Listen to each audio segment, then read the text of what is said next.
That worked out perfect. We are live. Welcome to episode 6 of season 4 already. That's crazy. That means I've been back in the swing of thing for 6 weeks. I have one show spot available left for the end of the year on the 30th of December. And I'm actually kind of thinking about soloing that show. I've never soloed a show, and I'm kind of thinking about soloing that day. But today, I have my new but very good friend, Niki Baltimore. I was fortunate enough to meet her through the VeeFriends community. I know I talk about this every week. Get used to it, guys. I don't care. You guys are going to learn about NFTs whether you like it or not. Um, and she was one of the people that literally welcomed me into the community via Clubhouse when I won my self-aware hair NFT. Since then, we've connected on a lot of different levels because we're into holistic healing, and she's so smart about marketing. She's obsessed with other NFTs, and she like loves her kid. She's super about mom life. So like we just get along on a bunch of different levels. And I'm excited to talk to her more because typically it's mostly NFT talk. So it'll be nice to have regular talk with some NFT talk mixed in as opposed to the other way around. So without further ado, let's get this show started. Make sure you guys share, like, and subscribe, and let's go. Wait, what am I doing? Created a movement, won't ruin what you are pursuing. But I wake up every morning, never yawning, cause I wake up with the intent to make the day my bitch. And I don't need to hear you talking, so just shut your lips. Cause I'ma make it, yeah, I'ma make it, I'ma make it, I'ma make it. Lord have mercy, I'ma make it. I wake up with the intent to make the day my bitch. And I don't need to hear you talking, so just shut your lips. I'ma make it, yeah, I'ma make it, I'ma make it, I'ma make it. Lord have mercy, I'ma make it up. This shit is crazy, right? This shit is crazy. This shit is right. Finally getting to talk like human beings and not just as NFT collectors. This is great. Absolutely. How's your day been today, Niki? It's been pretty good. I'm wondering, did you make that song yourself? Is that your music? It is. Yes, it is. I like it. You've got talents. Thank you. Yeah, I was for a while I literally had no clue what to do for the intro for the show. And one of my friends, I think it was Rob, my friend Rob, he said, "Why don't you do your music? Like your music's good, and like you have music that has like perfect meaning for what your show is about." And when I made that song, I was like, "Dude, that's the one. That's the song right there." And yeah, I used to play the whole song, which was overkill. That's okay. It's a good snippet. How long is it? Like 15 seconds? It's like 35 seconds. It's enough time for me to share everything, essentially. Ah. Well, it gave me enough time to feel the vibe, and I started dancing before you like said, "Isn't that crazy?" So I like it. I'm 6 for 6 on that so far. Every one of my guests so far, I could see you guys in the little panel down below, even though you're not on screen, and I could see everybody's dancing and vibing, so it's working. Hey, Peg. I was telling Niki that I've never had somebody comment before I went live. Usually it's just when I go live. It's an honor. I love you, Peg. It's wonderful. But before the show, we were talking about, witchy stuff and holistic healing. And that's such a fun subject for me, right? Because I am someone that most people would classify as a conspiracy theorist, but I do believe that half the conspiracy theories are probably true. And like a quarter of them have already been proven.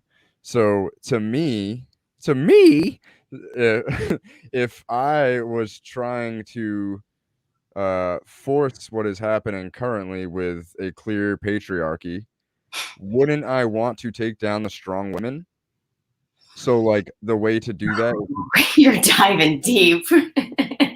the way to do that would be to brainwash people that these strong women are just magical witches, and that's how they get all their brain power and their intelligence and their action. Oh man, We're seeing a resurgence. We're seeing a massive resurgence. Well, Adam, hello, audience. Because This is interesting. So I don't really ever self-identify as like a witch, right? But I read the book Witch recently, which was interesting because it does really talk about like the wild woman archetype. And I've read Women Who Run with Wolves, which I find to be another really great book. I There's such a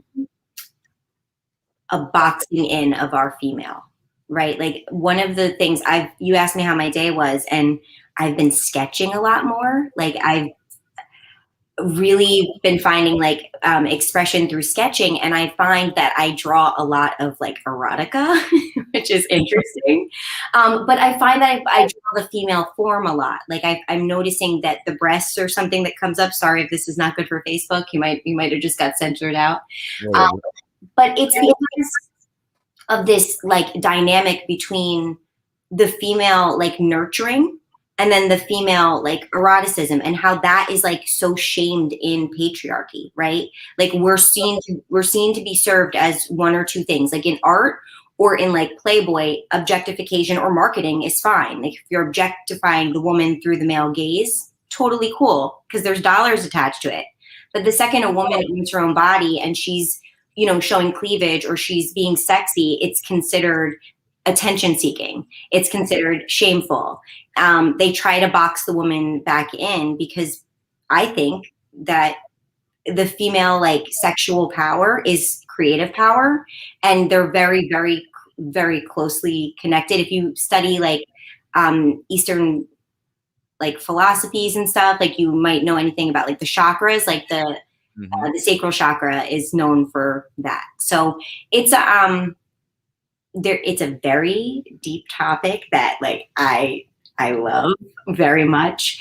But it's just a personal journey, because as I became a mother, I found that I lost a sense of like that wild woman, like, and not in a wild sense, not in like being a sexual deviant. I don't want to like, but wildness, like I was very outspoken, right? Like I actually was a very modest girl growing up. Like I was afraid to show cleavage or things like that because I didn't want to not be the good girl, because we're sold the good girl narrative for so long.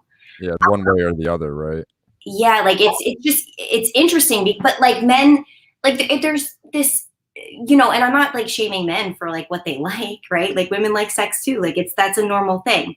That's not what this is about. It's about the controlling of a woman's like freedom through when that's appropriate, when it's not. Like even for just women breastfeeding, right? Like our boobs are not allowed to be out in public. We get side eye from men and women, you know, like Freedom Mom. Want to talk about marketing? Hold up. So they got a Golden Globe this last year for this dope ass commercial that they did. And it was amazing because like, she's like grabbing her breast and she's like squirting it into the, like, you know, trying to like get the clog out. I'm sure you guys have been there, right? And they're like, she's using like a vibrator to try to get it out, because you try to do every fucking trick in the book, but nobody tells you this shit before you get, you know, everybody says, oh, get married, have a family, like all these things. But nobody says, oh, by the way, for like 6 to 9 months, you're going to go through incredible healing. You know? Is it giving feedback on the It is, yeah. It is. Okay, I noticed that on my end. What's the best way to, did it stop? That's weird. Usually it's when it's picking up like my audio. Usually it's like picking up my audio through yours and echoing back. So sometimes headphones help. I don't know if you have them handy. If not, it's okay. I don't really. I tried to do like AirPod thing. I even read the instructions and didn't get very far. No worries at all. I do completely agree. Women are boxed in, like it's like a shock. Like, you're a successful woman. I've seen like the older generation that are like, what do you mean? That's the head of household, a stay-at-home dad. What is that? And I'm like, I feel like everybody has their roles, and it shouldn't be really like defined and set in stone as one way. You have to be this way. You have to be this way. And like what you're saying about the complete double standard of like when when people watch porn, it's okay, but when a girl wants to dress sexy, it's not okay. It's so true. It's like crazy. It's also like the insecurity is bred so much throughout society, because like I was that type of boyfriend back in the day. Like when I'd go out with my girlfriend, she's with me, dressed sexy, and I'm like, what the fuck, dudes are checking her out. And then like as I got older, like with my girl now, we used to go out to the club and I'd watch dudes hit on her and just be like, and Good on you. she'd be sitting there looking at him like literally giving them thumbs up, like not saying, nodding her head and thumbs up, like, and I'm like, damn, all right, cool. Like, so I don't, it's just like that insecurity is so bred into society, I feel like. Well, because I'm going to try to find headphones. I'm really sorry about that. Let me see what I can do here. My bad. It's okay. Sometimes on these shows, what's up, Chaotic? Sometimes on these shows, there's some technical difficulties, and we just got to work our way through them. That's part of entrepreneurship and podcasting. We're not going to be able to do it though. I'm really sorry, because the ones I have, I'm going to have to like look for the other ones. Those are for my phone. I don't have ones for the computer. My bad. I feel terrible. It's not every Chaotic and Peg. How's it on your guys' end? Because that's what really matters. It's not really that bad. I only notice it because I'm such an audiophile. And I'm picking up on it now because I've been playing around with it. So I'm thinking about when you put it on the podcast, how annoying it's going to be to edit. I'm sorry. It'll be all right. You're sweet.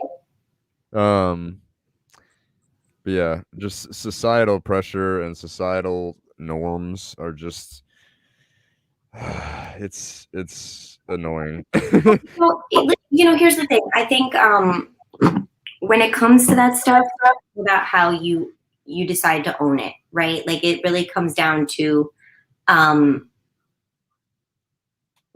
like, for instance, I don't want, like, if I'm going to show cleavage, it's because I'm showing cleavage for me, not because I'm seeking male attention. So, like, I think the narrative on the, like, the permissions needs to change. There's a website called, and I love this woman. You talk about older women. This is a powerhouse of an older woman, Cindy Gala. Mm-hmm. She runs a website called Make Love Not Porn. And it's like a porn site, but it's more about like consent, right? Is that better? I thought my mic wasn't working for a second. Sorry. I was like, wait a second, because I said and didn't hear myself. Sorry. Keep going. No. It's all about consent. So I think like it's interesting. But what I've learned about like when I've looked into funding for like sex tech, there's still a societal like disconnect.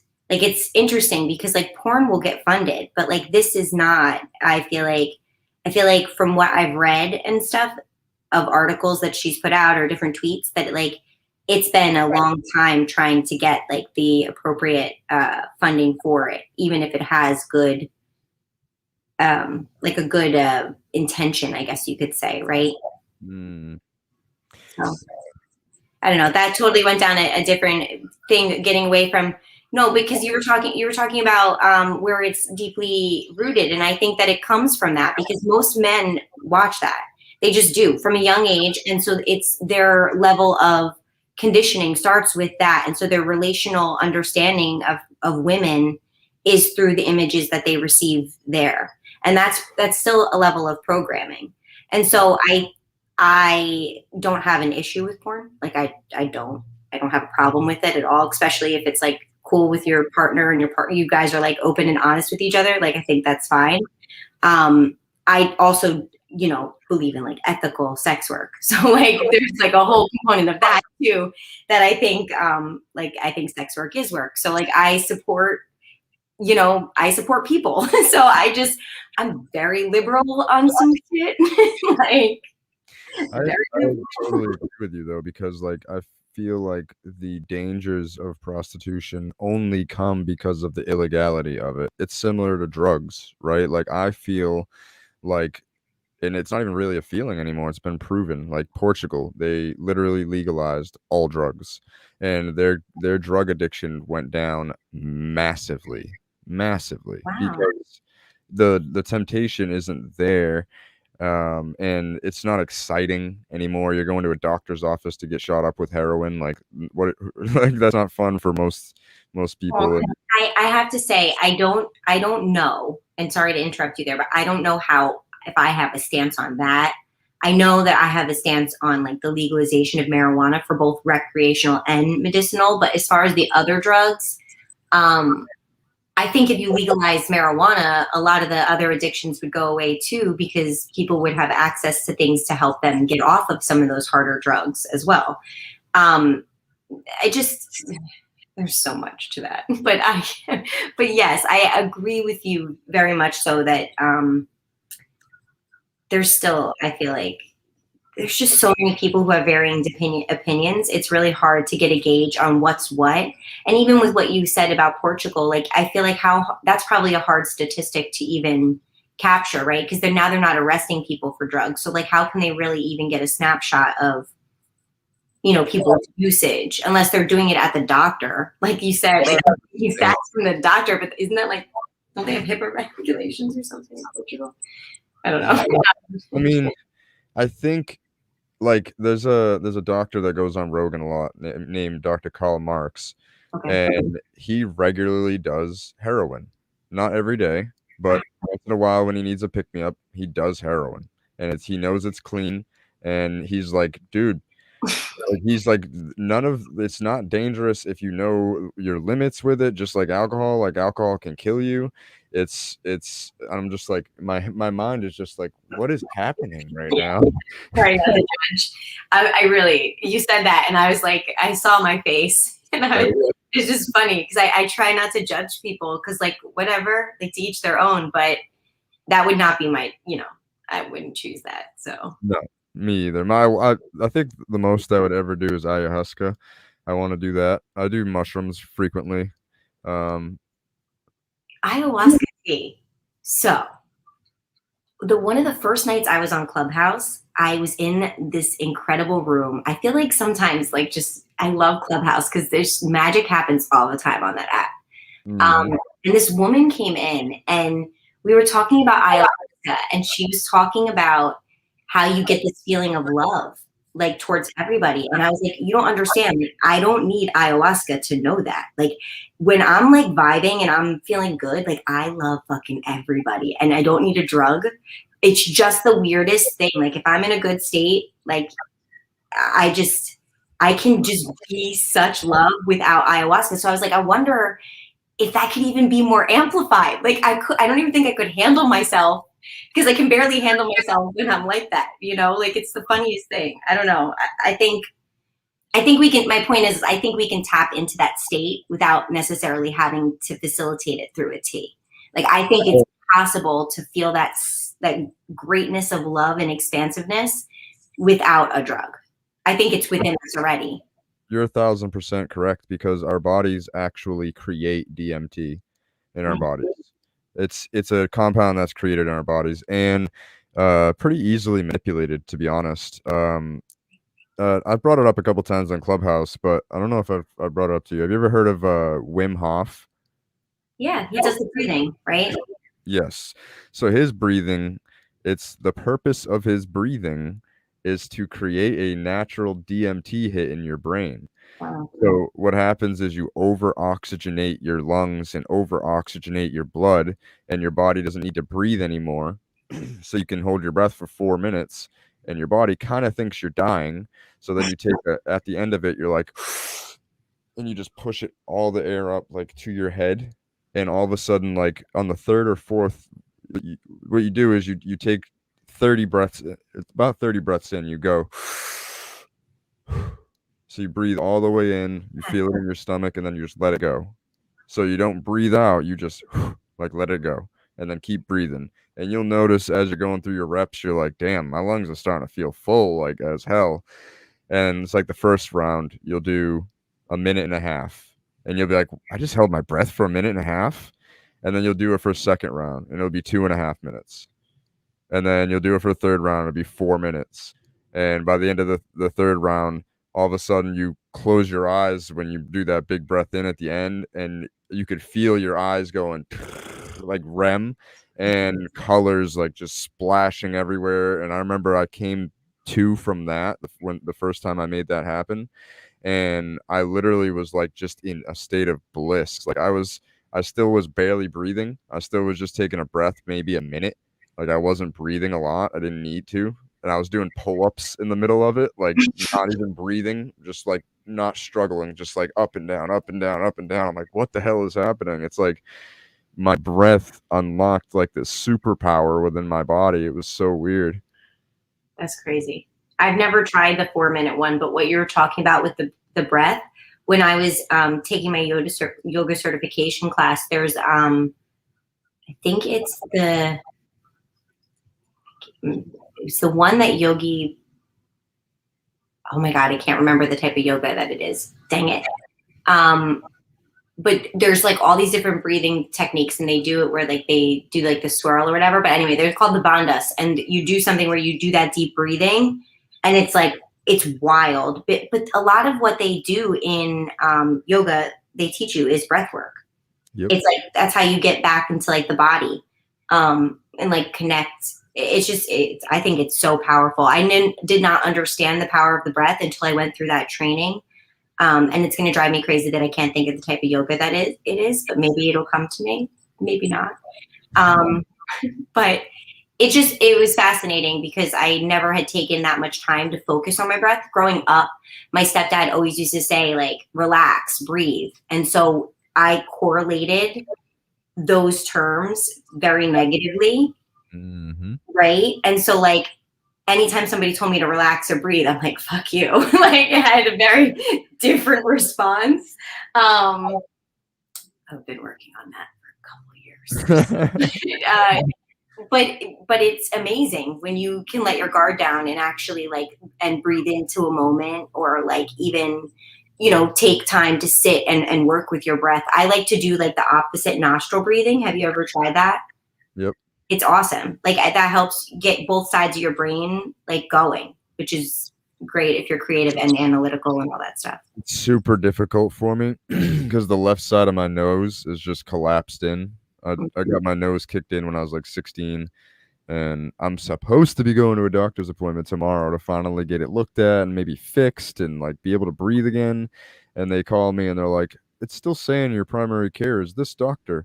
I'm like, well, why didn't you guys switch it? And like, wait, I didn't choose that doctor. I haven't had a doctor since 2009. What did you guys do? Like, and so now they're like, it'll take 24 to 48 hours, probably longer because of the weekend, blah, blah. So I'm like, so I'm just delayed by another 2 months because that's how long it took me to get this appointment. Yeah. It's like, this is the reason why I just have a broken nose since I was 16, because it's so frustrating. Going to the doctor's offices are tough right now. My youngest had an appointment today, and the office staff was completely turned over. I wasn't there. I didn't go through the experience, but my partner was shook. Like, apparently my daughter's not on the insurance. There's like a whole freaking thing. I was like, so when are you scheduling her again? Because like, what are we going to do about it? Like, we can't change the fact that she's not on the insurance. We can't change the fact that like it was a really bad experience. But from what I got from him, I like I'll probably be voluntold to go next time. Voluntold, that's hilarious. Yeah, But it's one of those things. I feel like healthcare is such a privilege, and it needs so much work. So much work. Yeah, but not even. It's on so many levels, right? Like the people that are in the offices right now are really brave to be there because a lot of them are short-staffed because they don't want to be working because of COVID. So there's a lot that goes into it. So I try to have more compassion right now for like the fact that there's a lot of these mistakes happening. Like it's kind of like, I feel like it's kind of on us. We should have made sure that we were right with our insurance before we went. So like, I'm always about like taking accountability because then I feel less pissed off. Because I feel like if I'm blaming them, then I'm just aggravated. But if I'm like, oh, well, I'm an idiot, then I'm like, oh, I'll let myself off the hook easier. It's just like more grace. I don't know. I don't know. I do think it's some give and take. I think it's some grace on both sides. I think like most medical staffs are so overworked that it's hard to really have compassion and empathy, and that's two big things that you need when you're healing people. And I just feel like 95% of my medical experiences, I've had zero empathy to anything I was going through. I've always been accused of being a drug addict, even though I have no history of it. Like, I went to the hospital when I was 19 and I couldn't breathe. My lung was hurting really bad. I could barely talk. I had no clue what was going on. And I was getting a CT scan, and my girlfriend at the time was in the room and overheard the nurses talking about me. And they said, "Ugh, I'm so sick of these young kids coming in here seeking drugs, just trying to get high, lying about their symptoms." And then probably about an hour after that, they came back with my CT results and told me I had a blood clot in my lung. And those same nurses were like pale in the face, like, "Oh my God, what can we get for you? What can we get for you?" Like, all of a sudden it was changed. Now you care because you know that I'm sick. You assumed something, even though I have no history of it. And you literally had no compassion for me. I could have died. Like, it was 3 inches from my heart. What if it moved while I was sitting in the waiting room? Like, there's just, you guys could have killed me. And that has happened more times than not. And I think this is interesting because I think this is so much deeper than those people in the I think this goes to a level of compassion in general, right? Like, for instance, I think the healthcare system is a sick system. It's not a wellness system. So you're talking about healers. You come to people like me, like, who do Reiki and, like, yoga and meditation. But those are people that know how to give compassion and, like, sit with you and hold space. Yep. You're going into a factory system when you're going to get, and trust me, there's great medical advancements. Thank God for modern medicine. Like, I'm not knocking modern medicine, but I think there needs to be like a hybrid model, because I think that the system's heavily taxed, and I don't think that like compassionate care, even if it is the title and everyone's like, memo paper, it's not probably like bedside manner is a gift. Like, if you're lucky enough to find a practitioner who can deliver that, it's, you're very fortunate, and they're booked out. Like, you can't get certain dermatologists in town that, like, you can't even get like an appointment with, because they're like 6 months booked out, because like they're that good. Like, they've been like, our family dermatologist is like that. I switched and started going to somebody else because I'm like, I need like a normal person's checkup. And I'm accountable enough to know that, like, I'm not going to be good at scheduling for that 6 months waiting. So I'm like, let me get somebody that, like, I can call and go in like 2 weeks, and because that's just easier for me. But back to the whole like compassion thing, I think that stems from just like how we treat people in general. I don't think that it's right there. I think we constantly tell people that they're not feeling what they're feeling. We belittle people's experiences. We don't hold space for people when they're saying they're going through something. We make a lot of assumptions about someone else's perspective, just in general. And it's not just in healthcare. It's in everyday life. It's in business. It's in friend circles. It's in family dynamics. It's everywhere. And until we change that dialogue, until we lean into relationships with a sense of curiosity, a sense of like, if you're saying this, I'm going to trust that what you're experiencing is your truth. And I'm going to hold compassion and space for you. What do you need? Like, what is that about? Tell me more. Like, how can you feel seen and heard? Like, to me, that's a different relationship with life and with people that I think we need to take into all our encounters. And I think that's why I constantly on the mic in Clubhouse, because I like talking to people and just hearing from people and learning about what's going on in the world. It's just, when you first told me about what you do, did I not geek out on you for like several conversations? I feel like you still do. All the time.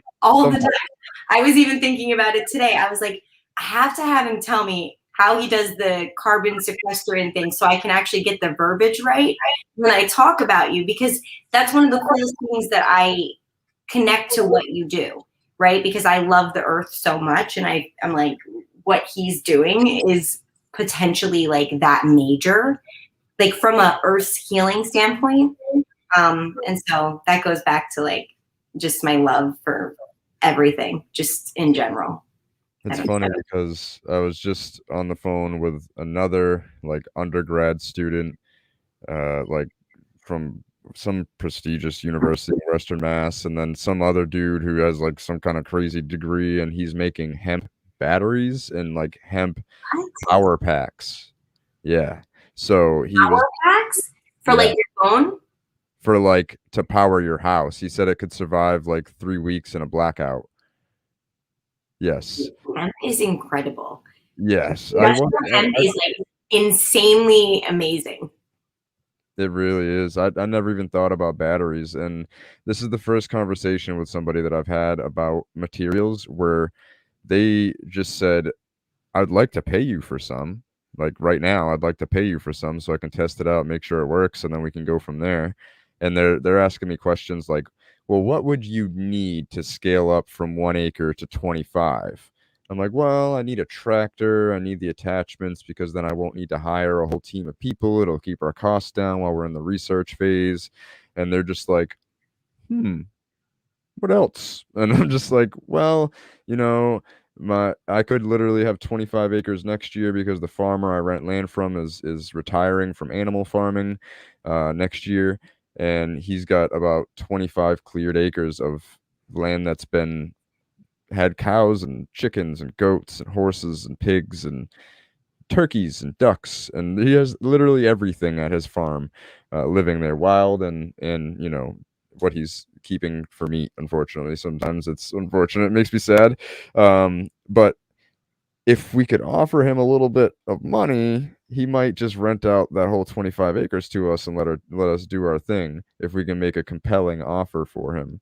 And they're just like, hmm. And I even said straight up to them, like, I some days it's like Rogan talks about imposter syndrome a lot.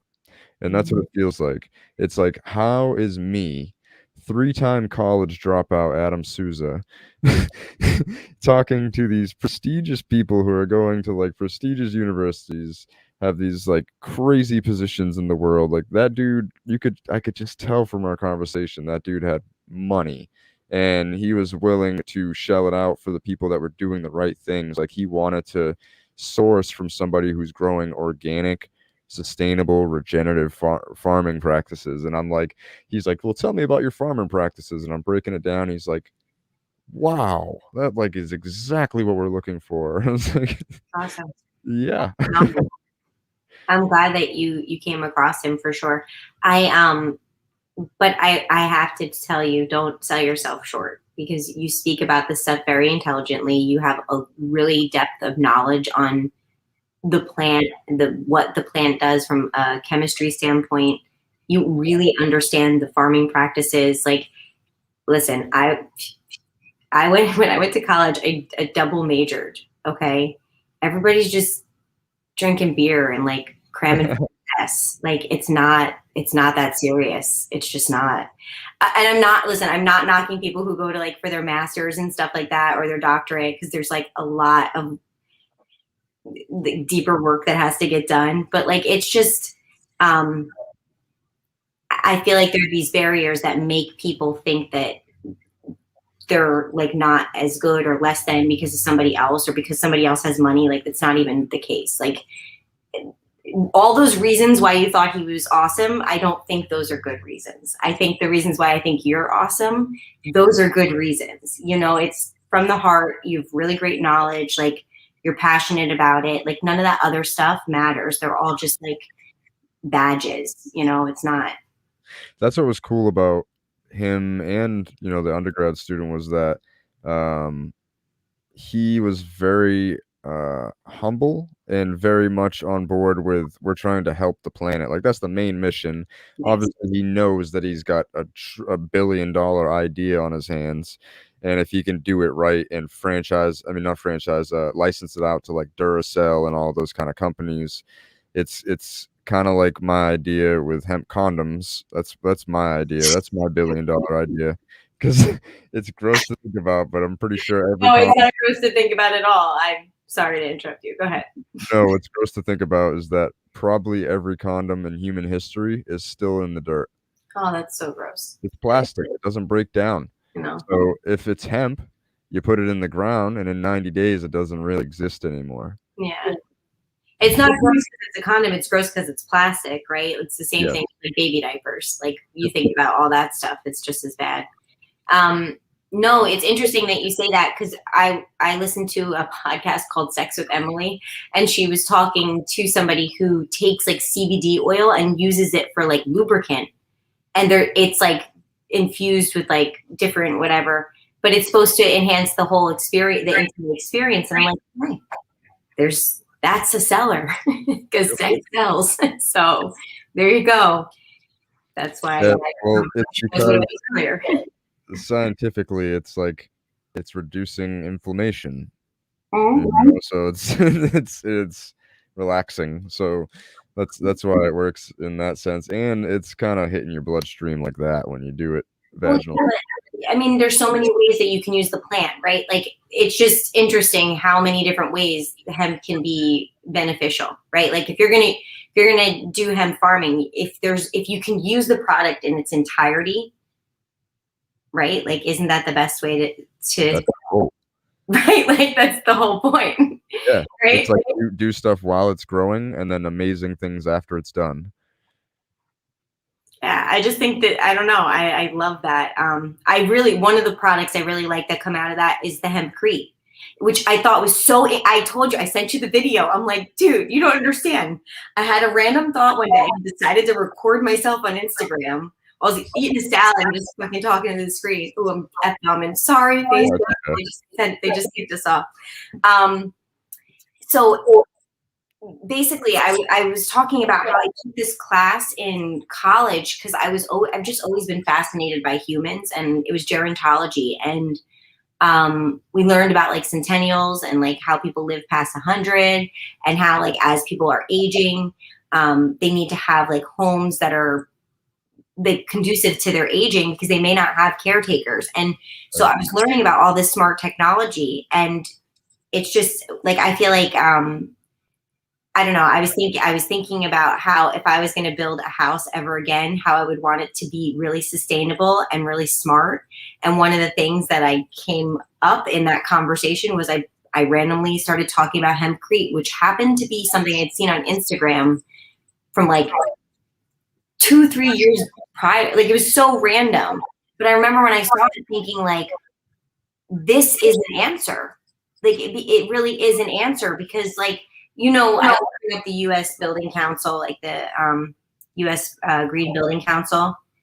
Yep. So you do like LEED certifications and stuff. So like, if a building wants to go green, they can source materials like hempcrete, and it can help with their rating. So if that is like a product or something that somebody was going to get into, that's like probably an avenue you'd want to explore, because they would list you as a sustainable product or something like that, right? And that's the idea, is you want to get into more places that are trying to actually do that, because there's not a lot of places that really want to spend the money to go green. But if you're building like a senior center, like if you're building like a development for senior citizens, and you're making it green and you're making it smart, like there's a lot you could do there. I don't know. I just think about like where people are going to live, and like, I don't know. That makes a lot of sense to me, and that's like one of my biggest goals, is to really help to scale up hempcrete, right? Because that's the biggest pushback on hempcrete, is that we can't do it in the traditional way.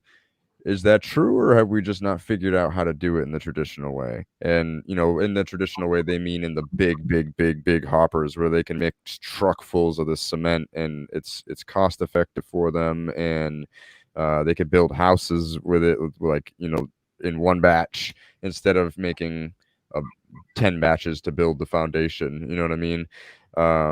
So if we could get to that point, so what's the problem now? Like, what is the issue with actually executing on that, other than them not having it in those numbers? They just don't want to do it on a small scale.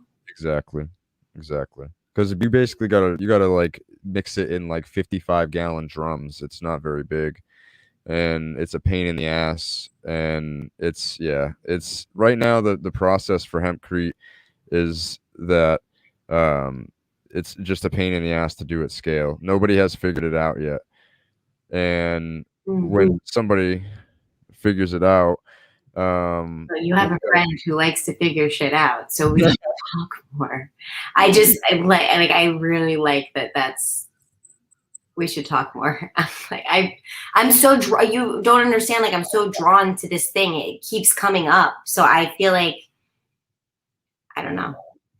Maybe we'll side that conversation for another day. But I love, because isn't it something that also like helps with the temperature of the house? Like, it has great.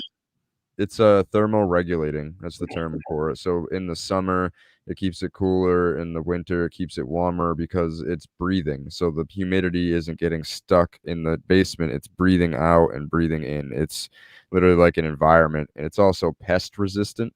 So most pests don't like it. It's too hard to chew through, and it's just not very. They don't like it. Most pests don't like it. So there's just so much potential with hempcrete. And I say this all the time. It's like beating a dead horse, but I don't care. The concrete industry is the one of the largest CO2 emitting industries in the world. And if the concrete industry were a country, it would be the third leading CO2 emitting country behind the US and China. It'd be number 3. And think about how much CO2 China emits in the US. Like, we're not far behind that.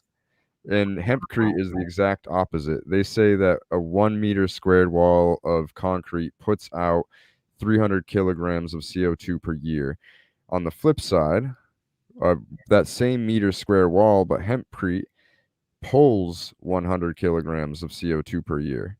So it goes from a plus 300 to a negative 100 swing on changing the material in which you're building with. So, okay, that's incredible. Why, again, the 55-gallon drums? Why? Nobody has figured out how to pulverize the hemp herds, like once they get down to like the small pieces at scale. And I think that's what I need to do, is I need to find something that is like a powderizer. I think they call it a pulverizer, actually. And it just turns it into dust. And if I could take that dust, combine it with lime and water, I think that I'll have a consistency very close to concrete. And if I can do that on the small scale, I have a company that one of my business advisors is talking to right now that has literally an empty concrete hopper. And they're too scared to use it because they don't want to jam up the equipment. But if I can get some small scale concrete equipment to use first to test it and then do it there, we could really get this thing rolling. And their, rep as a company, that would go up because they're now a green company. They could really be on the precipice of starting something brand new. They're one of the biggest builders around here, so it would really influence other builders around as well. So the move is just crazy, and I just got to figure out how to pulverize the hemp. So it's just about getting my hands on it a little bit more, and raising the money through like my NFT project to get the stuff I need to buy. You would have to sell the builder on the tax benefits. You would have to make that very clear to them, because if you could figure out what that would be, like if you got approved through the US Building Council and they gave you like a certification or whatever, like say it was like, I don't know, like silver certification for that thing. It helps you get points towards that certification, whatever. Then you can find out like what kind of tax credit they would get for having that like LEED certification in whatever they're building. But it would probably have to be on new builds only, because I'm sure like the renovation process wouldn't give you the same benefits, right? Yeah, and it would be tough probably to mix the two, I would imagine, because then you have like probably uneven settling, and it probably wouldn't be too good. So yeah, I mean, I would definitely maybe take that approach with them, because I don't think that they're going to see the benefit for the hempcrete unless they see the money benefit, because the cost is probably going to be too high up front for them. right? Like, are you going to be able to get the cost down so that it can compete with concrete? Because unless it makes sense to them in dollars, I don't know that they're going to move. That's definitely the tough part. It's very tough to. That's why there's a whole scaling problem right now, and that's why I'm just like trying to get everybody and their mother to grow hemp on their farm. You know, it's like just you have 30 acres. Let me take an acre and grow hemp, and you're gonna get carbon credits, and like, or eventually get carbon credits once we have a program here in Massachusetts that I hopefully can create for farmers, because it's bullshit that farmers can't get carbon credits right now in Massachusetts. Like, what is that? Well, I don't even know about. So that's on the farming side of it, right? That's not even on the actual like distributing of a product side, right? So there's two totally different angles. So what else are you trying? What else do you do with the like the hemp? Like, what is the use case right now? Is the CBD oil, right? What else are you doing with the? It was primarily CBD oil, and then I used to just compost like my stocks and everything, and I was just like, whatever. My cash crop is the cannabinoids. I'm looking for the CBD, and this year is and forward is very different, because as opposed to growing, typically my plants are spaced 8-foot rows on center and 6 feet apart on center.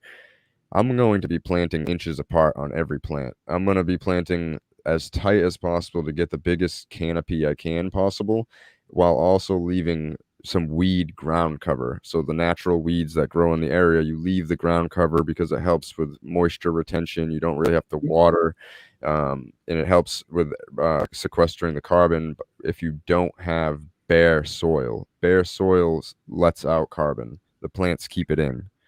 So if you're able to have a complete ground cover and a complete canopy cover, the amount of carbon you're going to sequester is going to be through the roof. And then on top of that, I want to take my hempcrete and I want to cast the rock wall going around my acre. And Ron Jordan, he works for a company that has a carbon camera. So it's like $150,000 camera, and it literally points at the ground and tells you in the ppm, parts per million, of carbon going in or out of the ground. That's cool. It's intense. And what we're going to do is I'm going to build that rock wall around, and I'm going to leave one section with no hempcrete, so he can look the rock wall, hempcrete, rock wall, That's hemp, and you could see the exact difference of how much carbon we're actually sequestering actively every year. It's crazy. And a 1 meter square wall is like a foot by a foot by a foot or something like that. It's not big. It's not big at all. That's wild. And it's really cool that's really cool that the camera can do that. Would he be able to give you those images? Like, does it print off? It probably does, right? That's a good question. So, it's not just like a reader, right? Like, it actually takes like photos, probably. Yeah, and probably videos, I would imagine, too. I'd imagine it's similar to like the camera that real estate agents use. Like, they have like this big fancy camera setup that can like be in one spot and take like 360 pictures and stuff like that.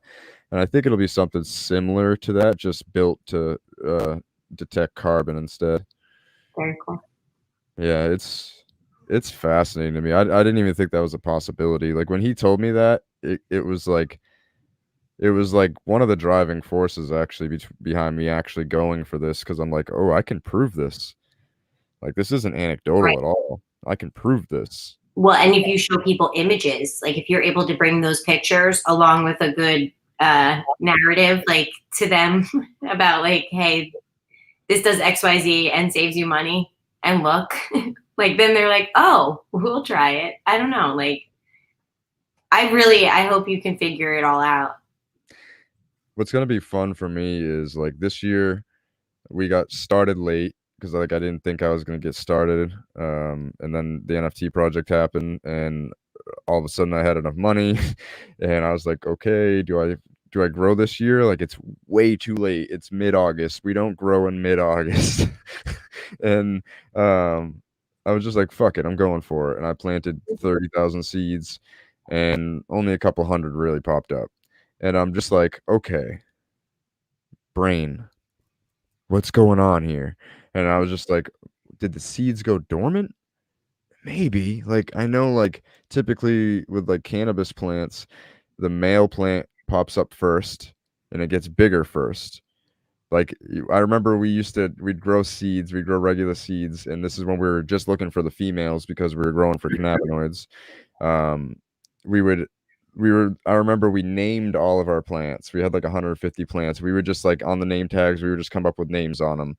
And like we were naming some of the biggest ones like Denali and like mountain tops and stuff like that. You know what I mean? Like, and every single one of those big ones that we named like mountains and stuff were all males. Every single one. Yeah. We were just like, why does that happen? And you just look into it. You're like, oh, that makes sense.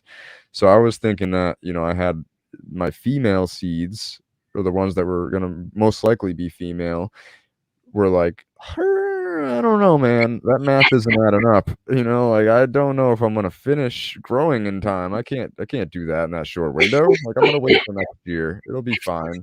And and the only reason I even think that's a thing is because it happened to me already, right? So last year on this property, we planted again 20,000 seeds, complete crop failure. We tried planting in the middle of a drought. I also was not told that the land was forest the year before we got started, so it was like a brand new plot of land. So we failed. And then this year, you know, it wasn't the greatest success either. We're going to have enough to get some carbon data, but not at all the carbon data I would have got if I had a successful crop. So then I did some soil tests because I was like, my brain was like, okay, my soil probe thing, which is not very accurate, says everything is good. Let me just double check. I get the soil test back yesterday, and they literally were like off the charts with everything good, amazing. And then my pH was low, meaning like the pH of my soil is acidic. And when your soil is acidic, it doesn't, it kills off carbon life forms. So when you kill off the carbon life forms in soil, what happens? The nutrients doesn't get broken down. The organic matter doesn't get broken down and become bioavailable for the plants to uptake. So if your pH is off, it literally throws off everything.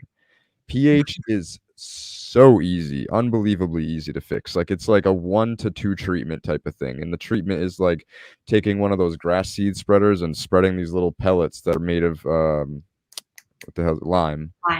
Yeah.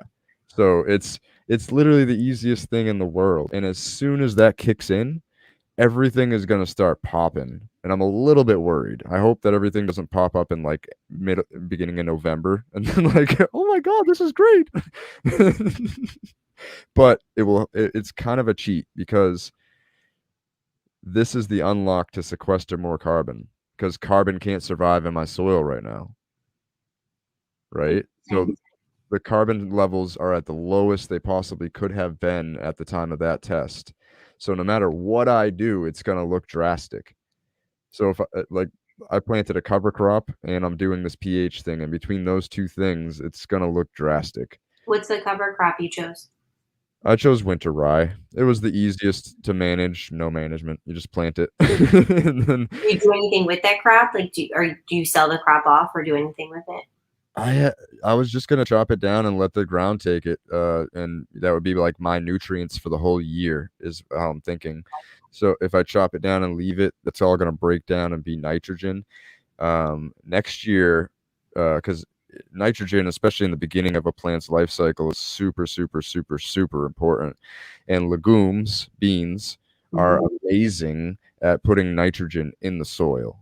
So what farmers would do back in the day is grow legumes underneath their corn, and it would wrap up the corn. It's not taking up any extra space, but you're giving more nitrogen that's available for your corn, and thus we'll have better corn. And I'm thinking about doing that with my cannabis next year. And I think that will really help with the carbon sequestering too. So I'm just like every day, sometimes multiple times a day, it's just new information's coming in, and I'm like adjusting little bit there. Turn that a lot. A little bit. Like every day trying to fine tune this because it's brand new. It's like the scariest thing I've ever done. I love it. I love that you're doing it. If they come up prior to next year, what do you do? Like, what's the plan? If they come up and they all pop in November, are you going to be like, well, that's not cool. You can't be. Yeah, I'm gonna be like, That's nice. It'll be all right though. It won't be the end of the world. With the funding that I'm getting, it's we're almost. I think we're like, I sold out of the rare tokens today. My rare tokens, and I think I need to sell like 10 more core tokens, and I'll have enough for basically everything I need to get the season started next year once I do that. So I'm pretty close to getting the money for next season, which is super exciting. And I still am so blown away by that. Like I can't even believe that happened. You know, I can't even believe I released an NFT project. Like, first of all, I'm not an artist in that sense. And yet, you know, like I really want to get an iPad and doodle, but it's amazing because like if you get an iPad and you get Procreate, then you start playing around with it and you realize it's not the same as drawing on the sketch pad. Like I've always loved to like sketch and I do a lot of art with my kids, but it was different because it was like slipping on the screen. I was like getting so frustrated. My lines, I like hated everything that I was doing when I was first playing with it. And I ordered like a thing for the front of it, like a thing that makes it feel like paper, and it still wasn't great, right? So then I saw that they had these like silicone tips for like the tip of the pen. So I'm like using this paper thing and then I'm using the silicone tip, and that actually makes a difference. But you know, there's a setting in Procreate too that if you adjust it to streamline, it doesn't make you look like your hand is like. I'm like, I can't fucking draw a straight line. I'm so frustrated. As soon as I adjusted that and all these other things, like it made like the connect. And like now also I figured out little tricks and tips. Like when I'm like doing the lines, if I hold it, it'll like make the line smooth.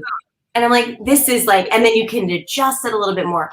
So if you get an iPad and you start to doodle, yes, it's cool to watch like YouTube and try to learn and stuff, but it actually just takes like repetition to figure out like that it's not looking right, and then you have to figure out like how to just use the tools. I'm not saying that enhanced my sketching any. That still is required repetition, but now at least I have a good starting point, because before it was like I couldn't even like bubble letter, you know, like try to like do like doodle bubble letters like you did in high school, like when you'd write your name in like 3D. No, anyway. Okay. No, I definitely did. I doodled a lot. That's actually like doodling is how I got my artist name. Like literally how I got it. I was just doodling, and the design in it said ATAC, and my brother was like, at the time I was like looking for a rap name basically, like, and he was just like, "What about ATAC?" So good. Like, interesting. All right, we'll do that. You know, I haven't drawn in a long time, but whenever I would do it, it felt pretty natural for me. Yeah. And like I was messing around on just Photoshop and with a click pad on my iPad, on my laptop, and I was like, I want our Full House line like of shirts that we dropped, or we're dropping because they haven't fucking dropped yet. Everything keeps getting delayed. I was gonna I still might. I was gonna take the faces of, you know, Stamos and Joey and Danny and draw them. So I was gonna put their face, and then I was looking up a video on like how to draw a face, and I was like, oh, this is easy. Like you follow the features. That's all you do. Yeah. And I started doing it, and it was looking amazing until I got to the hair parts, because I couldn't get like I couldn't do that on a little click pad. Yeah, that's interesting, because I've drawn some of that too. I find it hands are hard to draw, right? It's like you can have like a great form, and then you draw a hand and you're like, that's weird. Like that does not add up. Right. But if you have a good connection to, like, I feel like spacing and just like you have like that spatial like eye. I think, I don't know, like it's just a matter of like training your hand to figure out like how to connect it. So like I'll sketch and then I'm like, no, that doesn't look right. Erase. Like I sketch and I'm like constantly trying to figure out exactly where it's supposed to be. But it's I don't know. At one point it'll look like one thing and then I changed it so much, but you know, it just keeps changing. Like I don't know, like I think, but I enjoy it for like relaxation. Like, so I don't feel like dancing as like an outlet. Like I have a bunch of acrylic paints too. Like I'll show you, I made like this. Sorry to jump off screen. Oh, you're fine. Like it's nothing major, but like when I was doing Reiki, I like drew like a lot of the symbols for like, this is like the Japanese symbol for Seiheki. It means it's like an emotional healing kind of thing or whatever. That's what we use for like emotional healing. But I just like, I enjoyed, like I bought a bunch of canvases and like I enjoy like getting paint out and like just drawing, but I wasn't going to draw like I wasn't going to paint a face, right? Like, so I'm like, a symbol was something that like I could still enjoy and like put like lines on a canvas, right? But it's not like in a technical nature, like sketching with trying to sketch a portrait. They're two totally different things, but I feel like they still give you that peace. Like there's such a peace in creating. Like I can't explain it, but it brings me a lot of joy. Like I painted these way before NFTs. Like I've done like so many random things around my house. I'm gonna show you a couple other ones that I just like love. So it's silly shit, but like when I was like after my first son, I took a bunch of boardwalk wood that we had. Like this is from the Asbury Park boardwalk. So after Hurricane Sandy, the whole boardwalk got ripped up. And my partner at the time was in construction. He had his construction business and he had the opportunity to relay the boardwalk.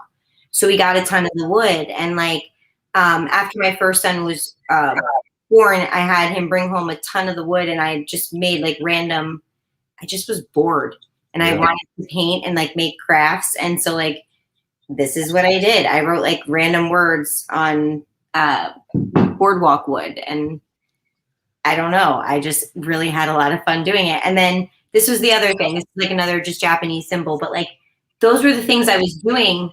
And then I remember one day, like I was looking at the NFTs and I'm like, I wonder if you have to be like a real artist to like make an NFT, right? And so I started going back through my photography and the imposter syndrome came up, like all of these things, right?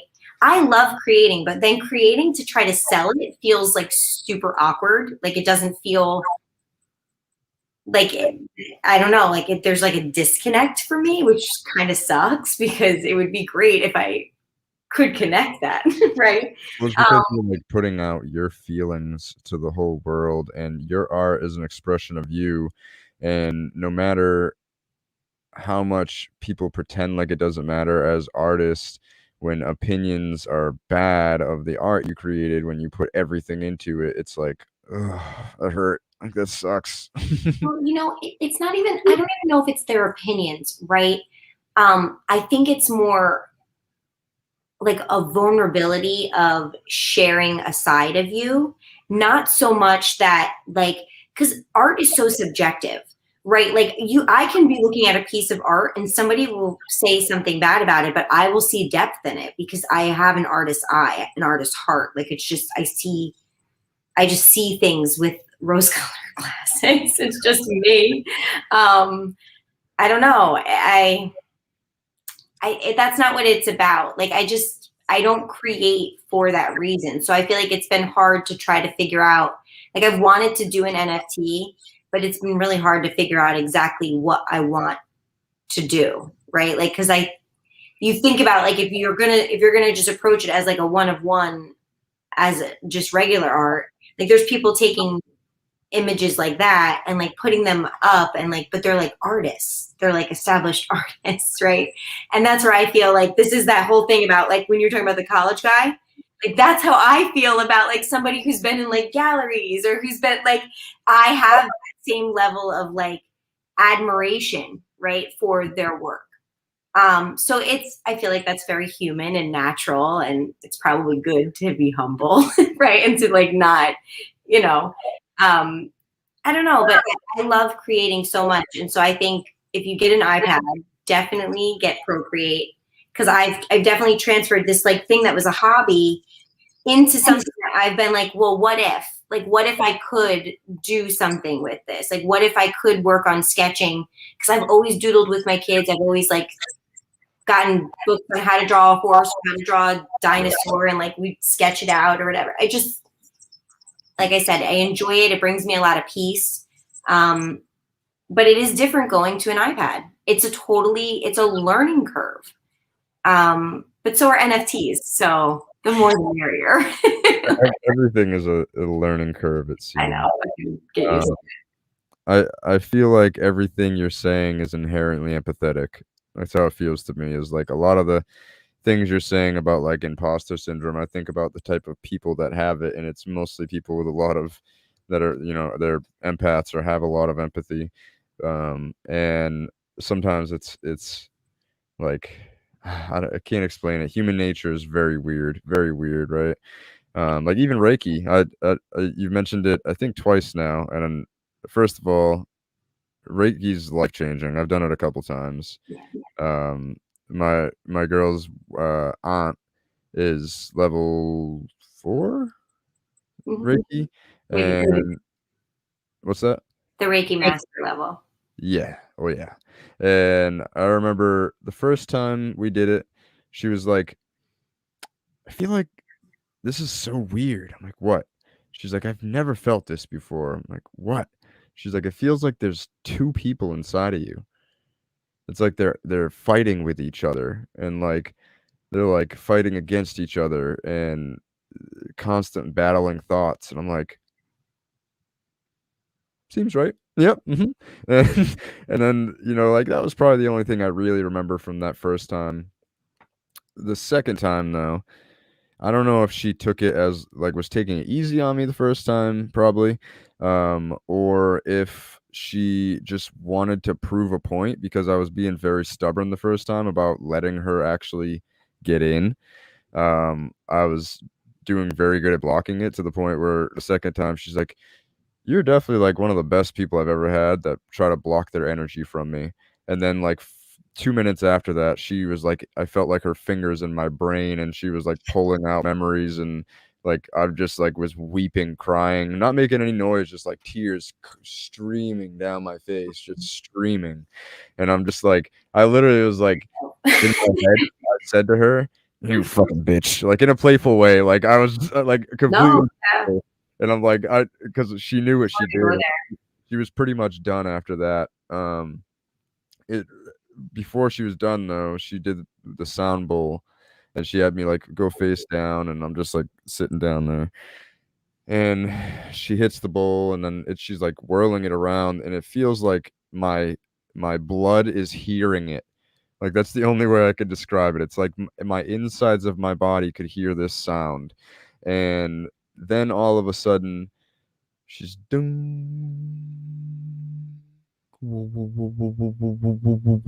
and I feel a hand press on my back.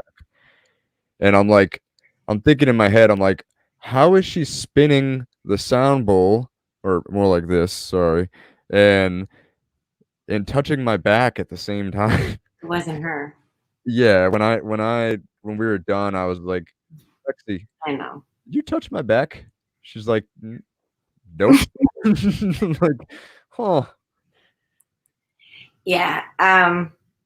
None of that surprises me, like at all. So I have my Reiki Master certification as well. I love Reiki so much. It's such a beautiful energy, like to work. It's incredible. You do have to be open to it to receive it, but like it's interesting. I feel like after I went through that, like all those attunements, and I went through that process, like I feel like I amplified like my empathic ability in a way where I feel like, because I've always been able to feel energy of other people pretty well. What I had to learn was that I don't have permission. I don't have permission to read other people's energy all the time. And so it's just an interesting thing because it's just like a natural thing. Like I sense it because I'm hypersensitive and because I'm like attuned. But I have to do like protection things to like make sure I don't absorb other people's shit. So it's like, it's interesting. So one of the things you can do if you're ever in a situation, not that I know you wanted to not, I think you wanted to work with her. I'm not sure. If you ever do want to block your energy, if you just lock your fingers like this and just put them in front of your belly, you'll give yourself your own like energetic shield to like block off energy of others. So if you're in a situation like a meeting room or you're in a social situation and you're like an empath and you don't want to be like, that's what, think about people, how they naturally go like this. They close off their energy. It's body language. How this is what I do like I'm doing this currently. Like I'm just like, this is what I do, especially when I'm like on panels and stuff. I just sit there like my hands are locked. I'm like, It's a natural state. I do it. I do it here because this is where my energy center is. Like, so I feel a lot of things. Like I get like a lot of pings. So as soon as I start to feel too much from somebody, I'll just go like this and I'll just like reflect their energy back to them and just won't like absorb it because it's not healthy for me to constantly be like paying attention to that stuff, right? Like it's important not to leave it where it's at. Like if somebody doesn't say words to me, then it's not for me to like feel into, right? So, which is interesting because then when there is dialogue, I actually feel like the depth of the intention like behind stuff, which is important because you can't go around being like, well, you said this, but you really meant that. Like you can't do that shit. So like it's a gift and a curse because when you have that kind of awareness, it's it can make you really sad because there's a lot of hurt people out there. And so like that goes back to our original conversation about how I feel that we need to change the dialogue on how we treat people just in general. yep. Holding space for people and offering love and compassion more so than judgment or like quick assumptions. Like I think we're so conditioned that gossip is like the number one drug. Gossip is the number one killer in the world. It just is. It kills families, it kills relationships, it kills friendships, it kills, all kinds of shit. It does. Like, and it kills your own like energy. So like when and I've fallen prey to it too. Like I found myself like venting at times. Actually, there's this one situation recently where I was talking to somebody and I was sharing more than I probably wanted to in the moment, but I was just not it was like an off moment for me. And I grabbed a chocolate bar and I started eating the chocolate and I'm like, this is like such a disconnect. I felt so sick afterwards and I caught myself in it happening and like shifted like right away as soon as I realized like I was like I don't like this energy, whatever. And then I looked at the chocolate bar and I was like I was so sick the rest of the day. I was like, serves you right for getting like happy on it because I know better than to. I don't even need to vent because I feel like venting feeds the negative energy, right? Like I'd rather make art. I'd rather dance. I'd rather journal about it. I'd rather do something that is a constructive recalibration of my energy without like if I just vent, I feel guilty because then I feel like I'm talking bad about somebody, right? Like I don't even like that. I feel like I just don't like gossip on such a big level that when somebody even gossips to me, I feel super uncomfortable. Like I've had to learn how to navigate out of those situations, but it's something that is so it's like the people's crack. It really is. Why? I think it's because a lot of people pretend like their life is so perfect in a sense compared to those people, and they try to, or maybe not, they feel like their life is not perfect, I should say, actually, and those people have it a little worse than them in some sense. So to make themselves feel better and their ego feel better, they talk about that person because they're at a low place right now. And like I think about that all the time. Like I try really, really, really, really hard not to judge people anymore, because it's like, you don't know my situation, I don't know your situation, and I don't know how you were raised. I don't know what happened with your parents. I don't know what happened in school. I don't know what happened throughout your adulthood. All those defining moments that make you who you are as a human, that you probably have told four people in your lifetime. Like, it's there's everybody carries around those things of like their demons with them, and their past with them, and their regrets with them, and everybody fucks up. And it seems like society, if you fuck up one out of 1,000 times, the 999 good things don't matter. And it's a harsh society to live in, for sure. But that's like, oh, that makes me so sad. Again, that goes back to judgment. I don't know, judgment and shame cycles. It's just like the whole thing that needs to be undone. It's like, and it starts with us. It starts with our behavior and how we approach one another. And like, I saw something recently, and of course it was like an Oprah thing. And it was like, your legacy is literally every conversation you have with somebody.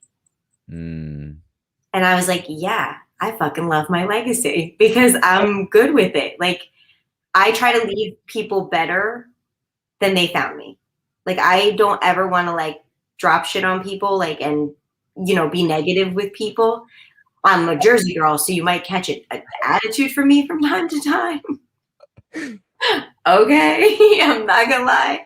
But I feel like I genuinely like try to see people or notice them.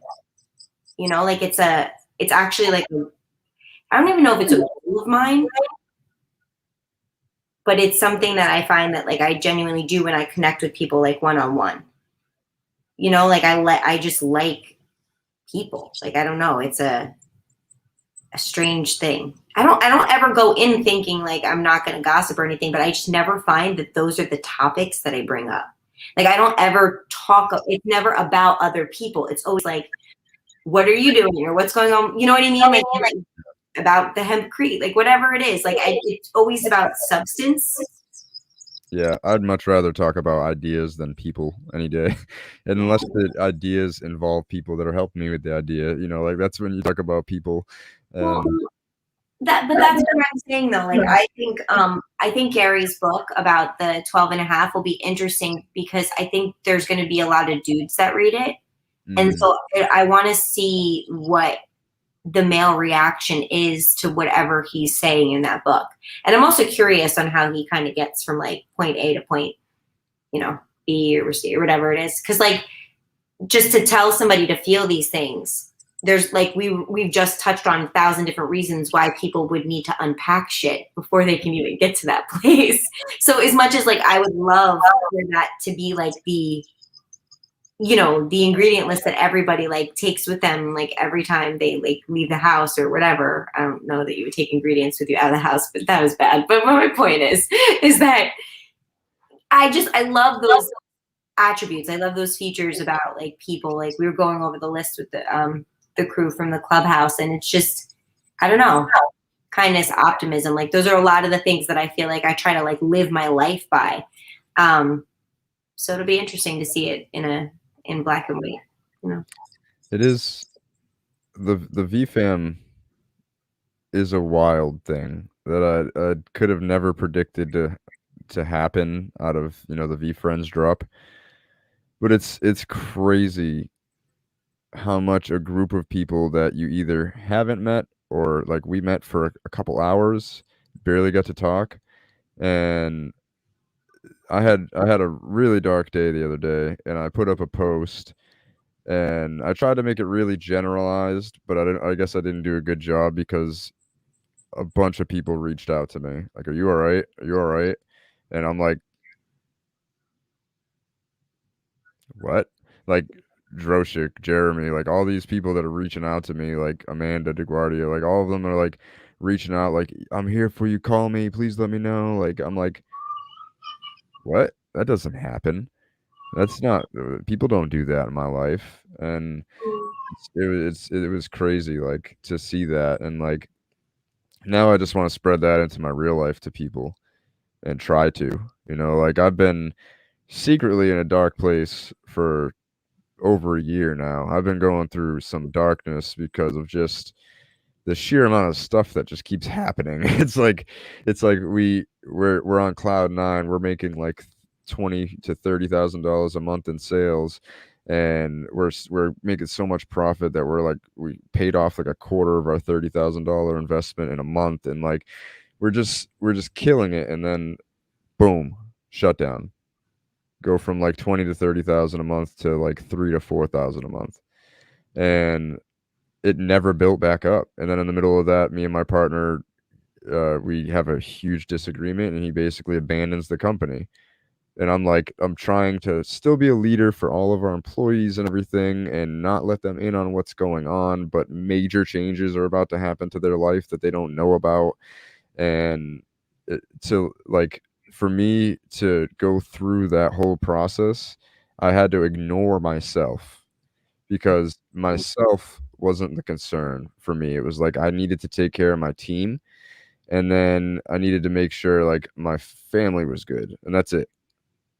And just completely just like ignored it until like January of this year when everything slowed down again. After the holiday rush went away and things slowed down and I had a minute to go, oh my god, oh my god, oh my god, oh my god, and my brain is just like flying, and I just like 3 weeks like straight depression, just barely left the house, just was stuck. And then I'm like, I can't do this. We got to get up. We got to get up. We got to get up. Like, what can we do to get up? And I'm like, I haven't listened to Gary in a while. I guess I'll start listening to Gary again. That usually helps me get back up into where I'm going. And it's just weird timing that happened like that, because 2 months after that, he's talking about this. You need to set up this MetaMask thing, and you need to make sure you have Ethereum on there for some reason. And I'm like, oh, okay, I'll try. I don't have money right now, but I'll try. And I had like point 0.1 Ethereum in there, and I'm like, I could buy something. No, didn't happen. And then I'm just sitting there like, damn, that sucks, because I almost bought an Ethereum in October when I was going through all this stuff for when it was $289 for one Ethereum, and I didn't know how to buy it. I just did not know how to buy it, and I was so overwhelmed that I just did simply Google search, like, how can I buy Ethereum right now? And that cost me buying a VeeFriend. So I was just like, it made me like for a second dig back in, and I was like, what the fuck, man? Like, why do I keep making these mistakes? I don't know why. Like, I could have bought 100 Bitcoin for $100 in 2012. Like, why do I keep doing these stupid things? Why do I take stupid risks and not the risks that could make a big difference? And I'm like just killing myself in my head, just like destroying myself.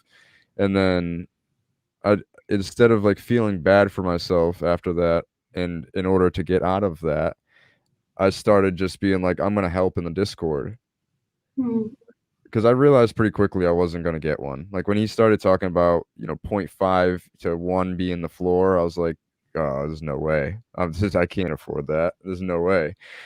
And but I don't know if that's why I won the giveaway, but like I literally was just in there, like I was spamming people saying, who needs a Clubhouse invite? Who needs a Clubhouse invite? Because Gary was heavy on Clubhouse before that drop. And there were times where people, Android didn't have Clubhouse back then, back in my day. And so I was live streaming the Clubhouse like this on the microphone, just playing the Clubhouse like this for people to watch it in the Discord. And I posted the link, and I think it was Corso. They deleted it. And I put up another message that said, hey, admins, I'm not trying to spam your page. I'm literally live streaming Gary talking on Clubhouse right now. And they messaged, and he responded back and said, okay, you can do that. I'll post it for you. And then like he like posted it. So it was like, cool. And then I won the goo, and it was like, I've said this to people before, but it was like a reset for me. It was like none of this past year and a half mattered. Like it mattered because it was huge lessons. Like when I think about how much I learned about farming at scale last year, I had my ass handed to me fucking 10 times last year, like over and over and over. Like I'm sitting there in July working 10-hour days while my business partner is hiking a mountain for leisure. Like just going through it, just like and I can't even like talk to him, like, because he knows a lot about soil microbiology and stuff. I couldn't be like, well, why is this happening? How could we fix this? What could we do here? Because he's not even around. It's like, what the fuck? And but it taught me so much. And luckily, the farmer I work with is just an amazing farmer ish. He needs to learn some new regenerative farming practices, but we'll get him there. But yeah, it was just a complete reset for me. Literally just a complete reset for me. And then to come along with that, the VeeFam, because as much as I and you know how much what I have in my wallet is worth, it's not real to anybody in my life. You know what I mean? Like it's not real to my fiance until we have a house from it, or something like that. Like she's like, "Wait, you got an offer for $100,000 and didn't take it?" I'm like, "Yeah, babe, I'm gonna get 10x that. Like, just let me hold it." And it's like, it's really hard to explain to people, and that makes it really hard to stay at that high, right? Except when you have a bunch of hype men and women that are constantly hyping you and letting you know that, one, what I'm doing isn't worthless. Like I was sitting here obsessing over all these environmental things, not talking to anybody about it because I was too scared of somebody stealing my idea. And then I came into the community and was like, fuck it, just spilt it all out. Like, I'll just go for it. And it's like to hear people like you being like, just asking engaging questions that make me think too, like, oh, I didn't think about that. Like, how do we get around that? And it expanded this like in a way that just would not have happened without the VeeFam. And then on top of that, it's like emotional support. It's like, what the fuck? Like, how did that just happen like that? One little move of just like jabbing, and all of a sudden all this good is happening. And despite any bad that's happened in that time, literally like totaled my car the day after winning that. It's like it all seems to balance out in the end. It's like things happen for a reason. And as much as I say that, like you I said, do things. No, you're right. Man, I relate to what you're saying, not in the same things, but just in the fact that like you just don't know what other people are dealing with or going through, right? Like that's why like I think the human connection is awesome. It's great being able to be on Clubhouse and to connect with people and to kind of take your mind off of it. Is, I don't want to say it's escapism, but for me it totally has been. Like it's been productive escapism. So I'm like, how can I channel my energy into something that will also be valuable, right? Like instead of sitting down and watching like a Netflix that's like, I don't know. Right. Like I feel better at least going on Clubhouse and making connections, like making a friend like you, right? Like to me, that is infinitely better than being in like, although I love being all cuddled up with a blanket and watching something, but it's been a really long time. Like I don't actually sit down and watch TV. It's not, just like not a preference. I don't know. Yeah, I always feel bad about myself when I watch TV. I'm like, I could be doing something right now. And then I end up doing something. I don't feel bad. Just something happened where like I wanted to be doing other things. Like I had just like an internal drive to be doing other things. And so I felt like it was just a really like piss poor use of my time. And so like there was a period of my life where like, especially when I was pregnant, that like I did not feel guilty. I was like, my ass is sitting the fuck down. I'm not moving. Like bring me something yummy to drink. Like it just was like, I don't know. I try not to beat myself up about anything. The only thing that I tell you I feel guilty about is when I vent about stuff that's going on in my life, even if it's fucking legitimate, even if it is for every good reason that a person would want to get it off their chest. I just don't like doing it. It's the only thing that makes me really feel guilty. Everything else, I do believe that everything happens for a reason, 100%. Even like some of the really bad shit that I've had to like navigate through. That's why I believe in my spiritual practices, because I genuinely feel that they're what keep you grounded when shit is, you know, flying. It's like what it is. You get grounded in like your rituals of spirituality almost. Like when I was doing yoga and shit every day, it's like I could feel my mood improving because of my increased mobility and flexibility and circulation because of those things. It's like a no-brainer why it's good for your brain to do yoga, because blood flow equals better brain activity. Duh. 100%. Or even if you're not a yogi, but like doing just the breath work that we're talking about, like I think that that's something that can bring you back to the present. Like I even do like emotional freedom technique. Have you ever heard of that? No. So it's called tapping. It looks a little weird. I'll show you. But you start by tapping on the karate chop point, right? And so like say you're triggered by something. You would start by saying like, that mother, you're really pissed me off, blah, blah, blah, blah. Like, and you talk out loud, like stream of consciousness, exactly what you're feeling. And you identify it with words, your emotions, right? And then you move through the different meridians. So then you go right to like the inside of your eyebrow and you tap here. And then you say something else like, I felt very triggered because they said this to me, blah, blah, blah. And then you move to the outside and it's like, well, that comes from things in my past that I know are connected to blah, blah, blah, blah.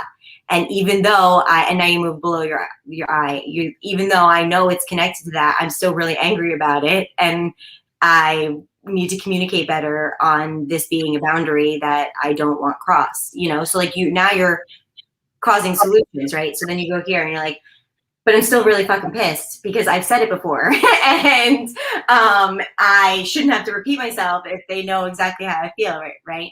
But everybody's human. So now you drop it down and you're like, and I just need to reinforce my boundary instead of being so reactive right now because this entire situation has control of me. I don't have control of the situation.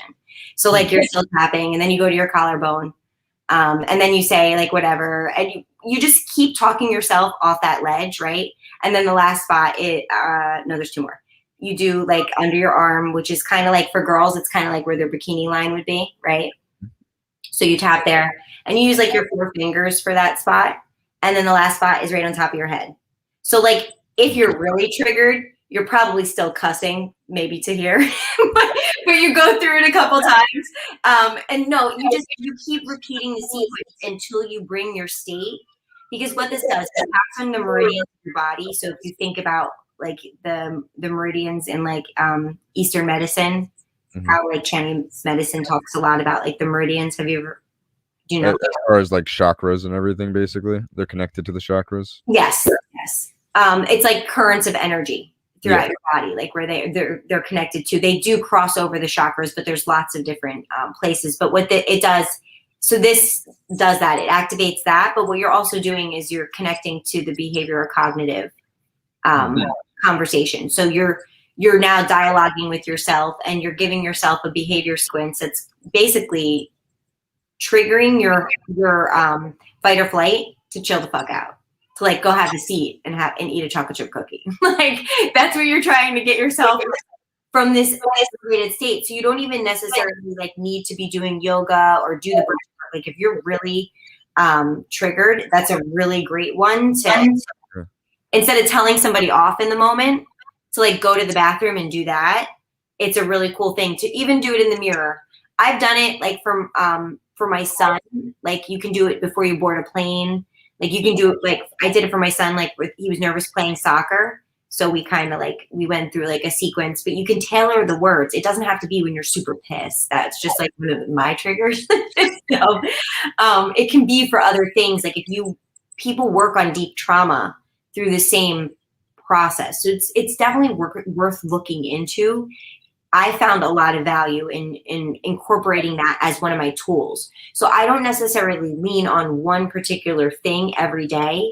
Again, I track my mood throughout my cycle because I have different peaks and valleys of where my energy is, and my productivity changes based on those. So I will do things that are more type A during a peak, and then I'll do things that are more creative during a valley. So it's kind of like, and people can do that, like men can do that too. If you track the moon, it's very similar to the female cycle in that same energy level, and it does have a gravitational pull on you. So it's definitely affecting you. And you have hormones too. So you definitely have like a hormonal cycle. But once you figure out your relationship with that, you can kind of find which one of those tools that I was talking about will best serve you in those pockets of your energy. Because there are times where I don't want to do yoga. I want to dance. You know, there's times where I want to paint, or I want to write poetry, or I am more triggered a few days before my period. Sorry for everybody listening who doesn't like that word, but oh well. Anyway, but you know, I get a little bit more like hot tempered, so I'll do more of the tapping during that phase because I care about the people in my life, and I try to just like bite my tongue instead of saying something super sassy that will escalate. I try to regain control over my reaction, right? And it's given me a lot of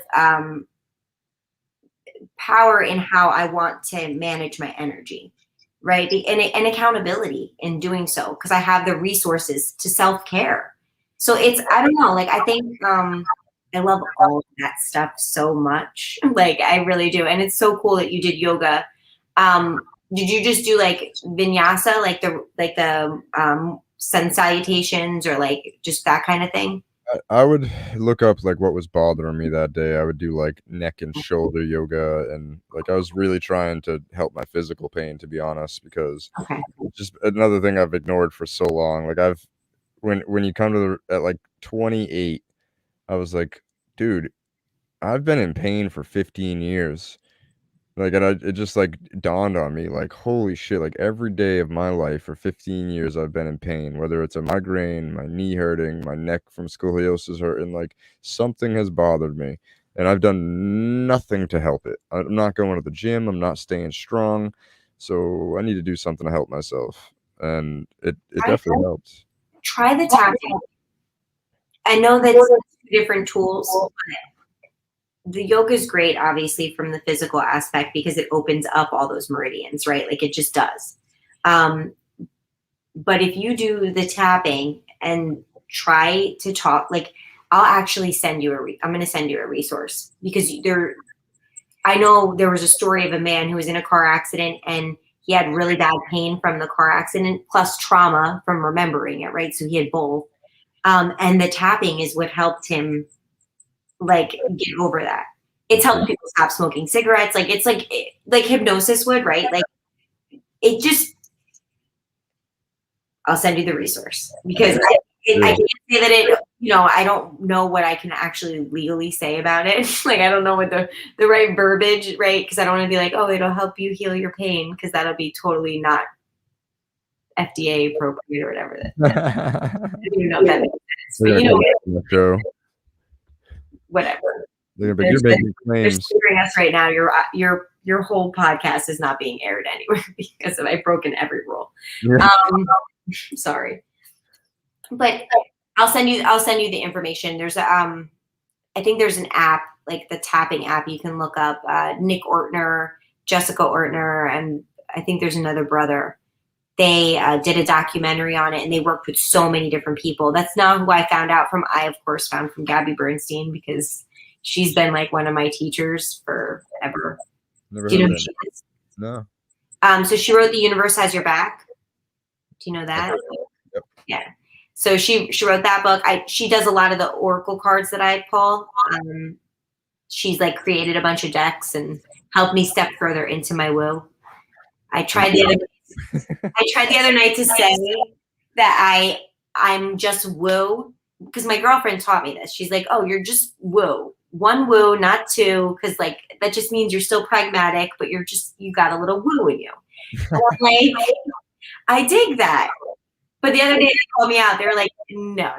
you're woo-woo. Like, you're definitely woo-woo. The whole room, people actually came up from the audience just to tell me on Clubhouse that I'm woo-woo and that I need to embrace my woo-woo. I'm like, oh, fuck. You guys have been the one listening to me this whole, like, 5 months or whatever, getting to know my, like, personality. And they called me right the fuck out. So there you go.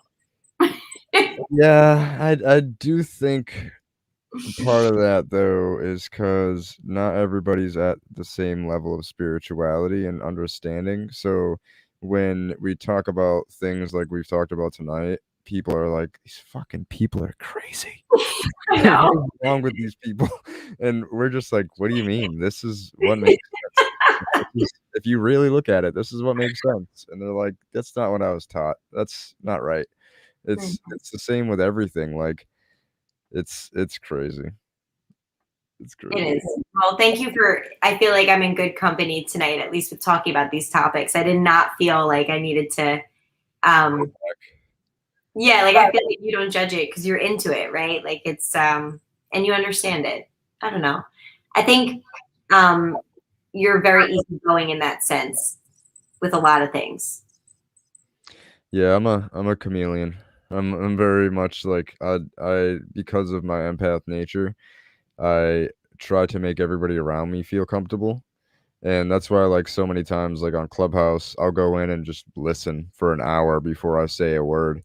Because I'm just like, I don't want to interrupt their conversation. I don't want to do this. Like, once in a while, if I have something funny to say, like, I'll interject and just be funny for a second, but that's literally it, because I can't help myself sometimes. But It's hard to go in to rooms and listen unless I like want to actively like engage in the energy, because I feel like you can go in a room and like you can feel like the entire pulse of the space. Like how do you deal with that on Clubhouse? Because like I feel like sometimes I just need to disconnect, like because hosting takes a lot of on energy, as you know, right? Like I don't need to tell you that. Like it's I feel like I have to talk, you have to actively listen, not that I have to, but in order to do it well, and I'm still working on the whole somebody said 3-sentence rule. I was like, me 3 sentences, like I don't even know if I could get that out. Like I don't think that's possible. Could you ever see me only saying 3 sentences? No. couldn't do it either. I'm too chatty. I will work on it in a business situation. Like I get like you have to be concise and different things like that. But on Clubhouse, I'm like, let her rip. Yep. Have fun. Yeah, I mean, you have to just like not judge yourself. You know what I mean? Like, as the host of a show, you have so much responsibility, honestly. Like, there's been some shows I've had where my guest just isn't feeling it. Like it happens once in a while, and I have to literally every time I say something, pick the conversation up from dead, and like, okay, I guess that wasn't so much an open-ended question. What else? What else? What else? Like, I'm in my head, like, I don't want an awkward silence. Like, dead air to me is like, I don't like it. It makes me like, oh, people are gonna leave.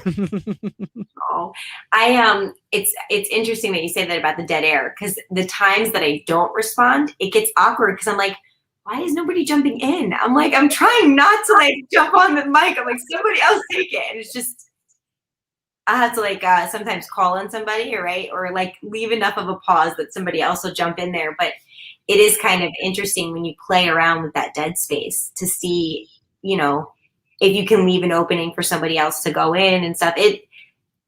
Finding a lot of that nuance has been a learning experience for me, right? Just trying to figure out not talking at the same time. I'm an interrupter because I get excited. So I'm like, shut the fuck up, Nick. Stop interrupting people. Like, I realize what I said that too when you listen back to it on a podcast. So it's just, like you said, don't judge yourself, but it's good to learn. But it's also good to embrace who I am. Like, I can't be auto-correcting who I am all the time, right? Like, that's one of the reasons why I just let my cuss words fall out of my mouth, because I'm like, Exactly. that's how I talk. Like, if you were to call me on the phone, that's how I'm going to talk to you. So I'm going to talk to you like that here. So I don't know. That's just my take. Sorry, Isaac just called me. I thought I just screwed everything up, but it didn't. And I felt bad about banging the reject button on him. I just texted him like, hey, I'm on my show. I'll hit you up when I'm done. And I was checking my phone because my phone was blowing up while I was sitting here. Aha, there you go. Yeah, I think people really need to get in tune with themselves more, and a lot of the times I feel like people would rather just mask everything and hide everything, and that's why I personally love mushrooms, because my natural state, my natural mindset is to take everything that bothers me and just bottle it up. Don't burden people with your issues. Nobody gives a fuck. Nobody's going to be able to help you because they don't know your exact situation. So they can give an opinion, but it probably doesn't mean shit. Like, so what do you even do? Well, that's why you paint or you sketch or you write poetry or you write raps, right? Like that's what you did. That's what you poured your heart into your music. Like you've done that. Like, man, you know what? First of all, why have we never talked about this? Let me tell you, I want to make audio video NFTs. Like we need to collaborate. Like the amount of ideas that I have, they're insanely sick and good. They're like really fucking good. I'm telling you. But I need to work with people that like have that same vibe and creativity and like I love hip hop and like there's just I dance too. Like I've thought there's so many things that I've thought about taking like my dance choreography and like using like animating my image and not having it be me, but animating my image and then dropping that to beats. And I want to do that. That's like one of the NFTs I want to create. Like I have a fucking list of NFTs I want to create. Like, but I would need beats. And so I'm like, I've been asking my brother, he creates beats, but he's into like that other kind of music that I don't, he's younger. So what they like. Oh, like the thing they call hip hop, but it's not. No, it's not hip hop. It's like it's like Dubstep? something like that. It's that. It's definitely that.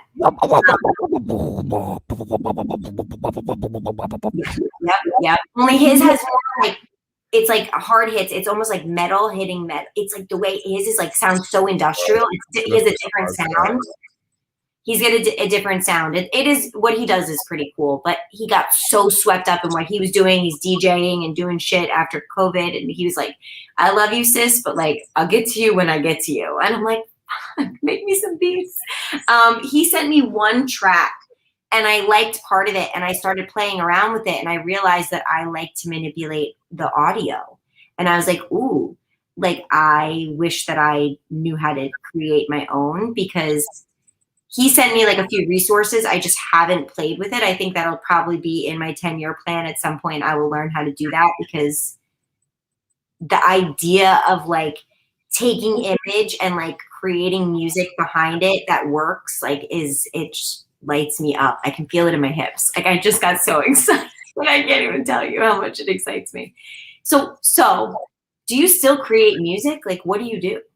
Like, where do you get your beats from? And like, do you write just the raps? Like, what is your process? I want to know. I usually get my beats from my friends. Like I have a bunch of friends after making music for basically 20 years almost. It's been 18 years. After making music for so long, when I hit people up for beats, they don't charge me. They just send me a folder full of beats because they're like, dude, what? You're making music again? Here. And so I have folders of beats sitting around. I haven't had much time to make music lately. I have almost an EP done. I say that's so funny. I say I haven't had much time to make music, yet I released a full length album this year in March. You know, Okay. it was my first album I released in 4 years. No, 5 years. 5 years actually. And then I'm thinking about releasing another one December 19th. And I'm just like, but I'm still telling people I'm not making music, you know, like it's Well, I don't know what that's about, but that's obviously not true because you're obviously making music. So congratulations on your album. First of all, the EP, I know they're different. I always say it, and a musician knows the difference, right? So what is the difference? Tell me. the EP is like on an album, you have like 13 good songs, and then you have like 4 to 8 really good songs, and then you have like 3 amazing songs that you end up making your singles. That's usually how like albums work. Like most albums, there are a few in history obviously, but most albums do not have the full front to back full replay value. So what people do for EPs, and it's a double-edged sword because you could do it wrong, is you make like a 4-pack or a 5-pack or a 3-pack of songs, and they have to be bangers, all of them. Every single one that you put on there has to be fire beginning to end. It cannot be anything less. And the songs that I've put together have been my dark place finally getting like here it is. It's on paper now. Like it doesn't bother me so much. And like this year, December 19th is my unfortunately 10 years since my nana passed away, and she was like my mom. So, I finally talked about that in a song. I haven't talked about that ever. People have always asked, "Why haven't you made a song for your nana?" Like I didn't make a song for her yet. I have a few ideas of what I want to do, but um just to talk, about the details of the regret and like guilt I felt not being there towards the end of her life as much as I should have been, and just reflecting on everything that was happening at that time, because I was like in Marine Corps boot camp when she was first declining, and I wanted to leave. I was like, I need to go home. I need to be with my nana. Like, what the fuck? I'll come back. Just let me leave. I need to leave. I need to go. I need to go. And like, I'm having panic attacks like at boot camp. Like, I'm so pumped to get to boot camp. I thought it was going to change my life for the better. Like, this is my path. I'm going to go down this. And then I get there and find that out and just want to go home. And they from then treated me like I was just trying to quit. And I was just like, no, I'm not trying to quit, guys. I'm literally trying to go see my grandmother. That is it. I will come back. I'll start over. I don't care. Like, I'll start at day one. You can harass me again. You can haze me again. I don't care. Just let me go home. And they wouldn't let me do it. So I kept grinding through boot camp until I blew out my knee in boot camp. And at the time, it was like one of the worst things that ever happened in my life, because my nana's sick. I don't know if she's gonna die. I'm trapped in South Carolina, like prison, basically. I can't leave no matter what. If my parents like showed up and were like, he's coming with us, it wouldn't happen. I signed my life away to the government. Like I signed my life away to the Marine Corps. So when I hurt my knee, and then because I hurt my knee, they were because of the panic attacks. When I hurt my knee, they thought I was faking it, until the Navy doctors were like, dude, look at his fucking knee. It's the size of a fucking cantaloupe. Like, it was literally like this big, blown up. And because I blew it out and then I kept drilling on it. So like with all your packs on it, you're marching. Like, And it was just destroying it. And they sent me to the rehab platoon where they're supposed to rehabilitate you, and they were just like, you're going back to training soon, right? We're not fucking helping you, you fucking pussy. Like, you're lying. We know you're fucking lying. Like, and I'm just like, bruh, like, look at my knee. So they did try to force me to go back to boot camp. They made me do the PT test, and they made me run, and I can't run. And they said, too fucking bad, run. So I ran, and it was like a hobble, more of a hobble than a run. And I got one time around, they're like, sit the fuck down. I was like, what? They're like, don't fucking what me, sit the fuck down. And they didn't give me any instruction after that. Just like one of them left. They got like another drill instructor, and I'm just sitting there like in a panic, like, what is about to happen? And I remember at that point, I haven't seen a woman in 2 months, and I forgot that the Marine Corps is like, there's female drill instructors and there's male drill instructors. So a drill instructor came up to me, and I didn't even look at them, because you're not supposed to look at them in the eyes. And I just said, yes, sir. And I was like, oh, fuck. Yes, ma'am. Yeah, sir. She's like, do I look like a fucking sir to you? Started like screaming in my face. I'm like, fucked up. But yeah, My I ended stepdad up is a Marine.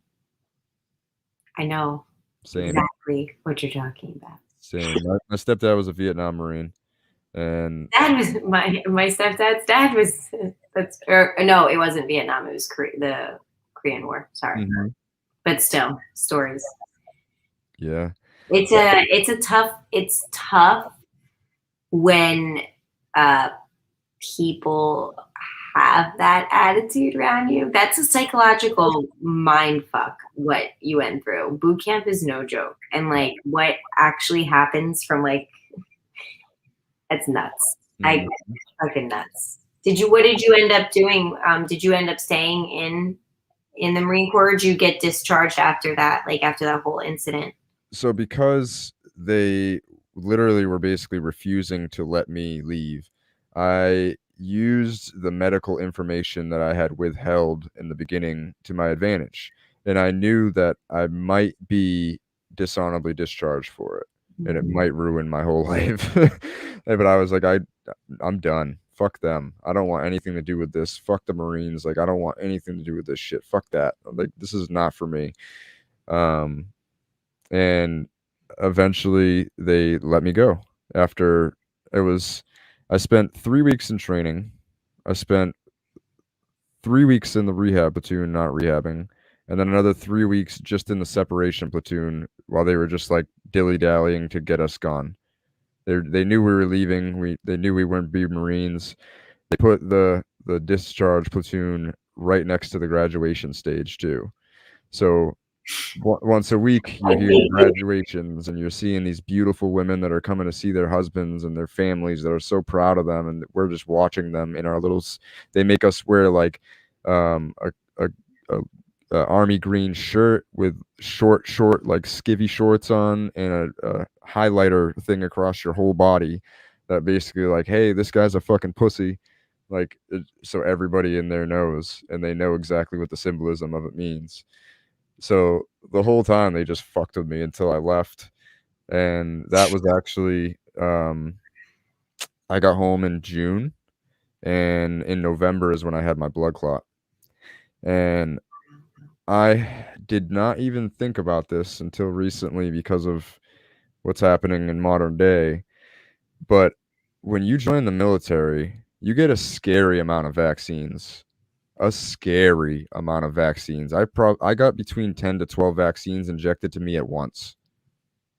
Like literally they make you bend over, pull down your pants, shoot you in the ass with like a shot of 3 different things, and then you walk down an aisle and there's a nurse on either side of your shoulder just jab, jab, jab, jab, jab, jab.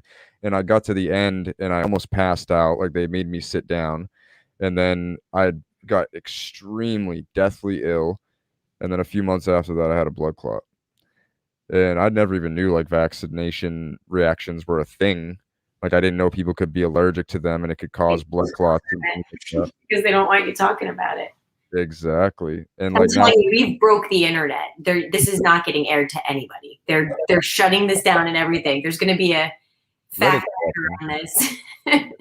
that's why I love Reddit. Like that's why like there's been probably 2 people that I've watched from Facebook this whole time. I've honestly been debating just getting rid of Facebook altogether. I'm so over it. Like I deleted the app 3 days ago and my quality of life improved already. Like cuz I check Facebook once or twice a day now for like 3 minutes. I'm like, "Oh, those are my notifications. Cool, I'm done." Like I used to be on it every day, like constantly. I used to like love Facebook, and I don't have that same relationship with it anymore. I broke up with Facebook and things have just never been the same. It's like I Clubhouse just is so much better. It's like a positive space. Twitter, depending on who you follow, it's a very positive space. I only follow positive people on there. Instagram, same thing. But it seems like Facebook really manipulates the algorithms to make it so that way we're only seeing the things that trigger us. Like they know what triggers us and I they put know. that in front of us. Like the weird thing is I'll be thinking like, oh, I need this thing, and then all of a sudden I'm like, wow. Like wow. But like I'll be like, I only thought that. Like I didn't even type it into my browser. I didn't even type it on. I'm like, that's how much they know that I'm gonna be thinking that next. I don't know. It's tech is trippy to me, but I want to know how it works so bad. Like, I have such like an eager desire to like understand all. I think that's why I love the NFT space so much, because I learn. That's also why I love Clubhouse, because I remember when I first got on there, I was like jumping into AI rooms, hearing about like, just all these different possibilities with NFTs that go so beyond like what we talk about in our clubhouses that like we pop through. There was like a huge amount of energy on Clubhouse at one point about NFTs. Oh yeah. There was like this peak, but it was before VeeFriends. It was like back when, maybe, I don't know. You said you were streaming Gary from like a Clubhouse. It wasn't the one that he hadn't given you the go yet. So he was doing like a lot of Clubhouse like pop-ins back then, because he was kind of like warming up people.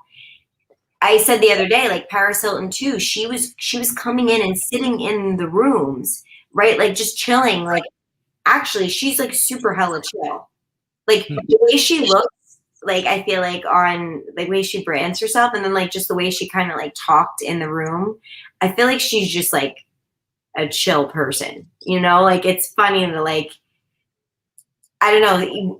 That's what I like about Clubhouse. I feel like you get a sense of people, right? Yeah. And so, but she did a really cool thing where she commissioned a bunch of artists. I think it was like 7. It was called the Sevens Grant. I think she got like 7 female artists to submit a piece, and they got like chosen to be a part of it or whatever. And it was like her way of like getting female artists to walk in the spaces. Cause like, back then there was a lot of male dominated rooms. And so when I was going in and asking questions, I was feeling like a total noob. And like the people, and I'm talking more specifically like NFT related stuff for this. Cause like I would be a noob in like an AI room. Obviously I'm not a tech genius. But in those spaces, like there's this one artist, Warhodl. He creates these, I love it too. He creates these like Campbell soup cans, like Andy Warhol, right?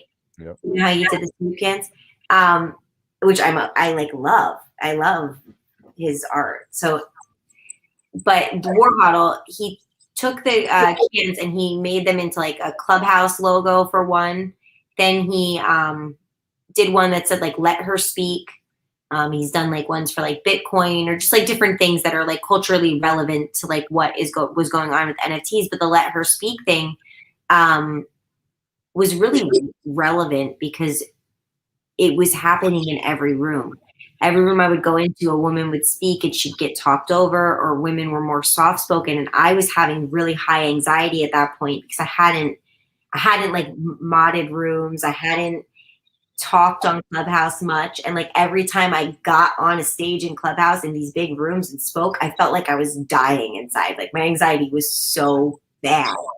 It was so bad. Even the first couple times that I like hosted, like it was a personal challenge of mine to like push past this just so that I could like be in a comfort zone with it. Now I'm like, I don't even sweat it. I'm like, yeah, sure. Like, let's go on Clubhouse and talk. But it's come such a long way. But those rooms were incredible because you would have so many different types of people. But I've been in the room with like The Game. Like he's been in the room talking about NFTs like from back then. I think it was him and Snoop Dogg. I think it was, I don't know if I have to look at my screenshot. I have a screenshot of it somewhere. I'm not going to get that, but my computer's going to die on you. And if I don't plug it in.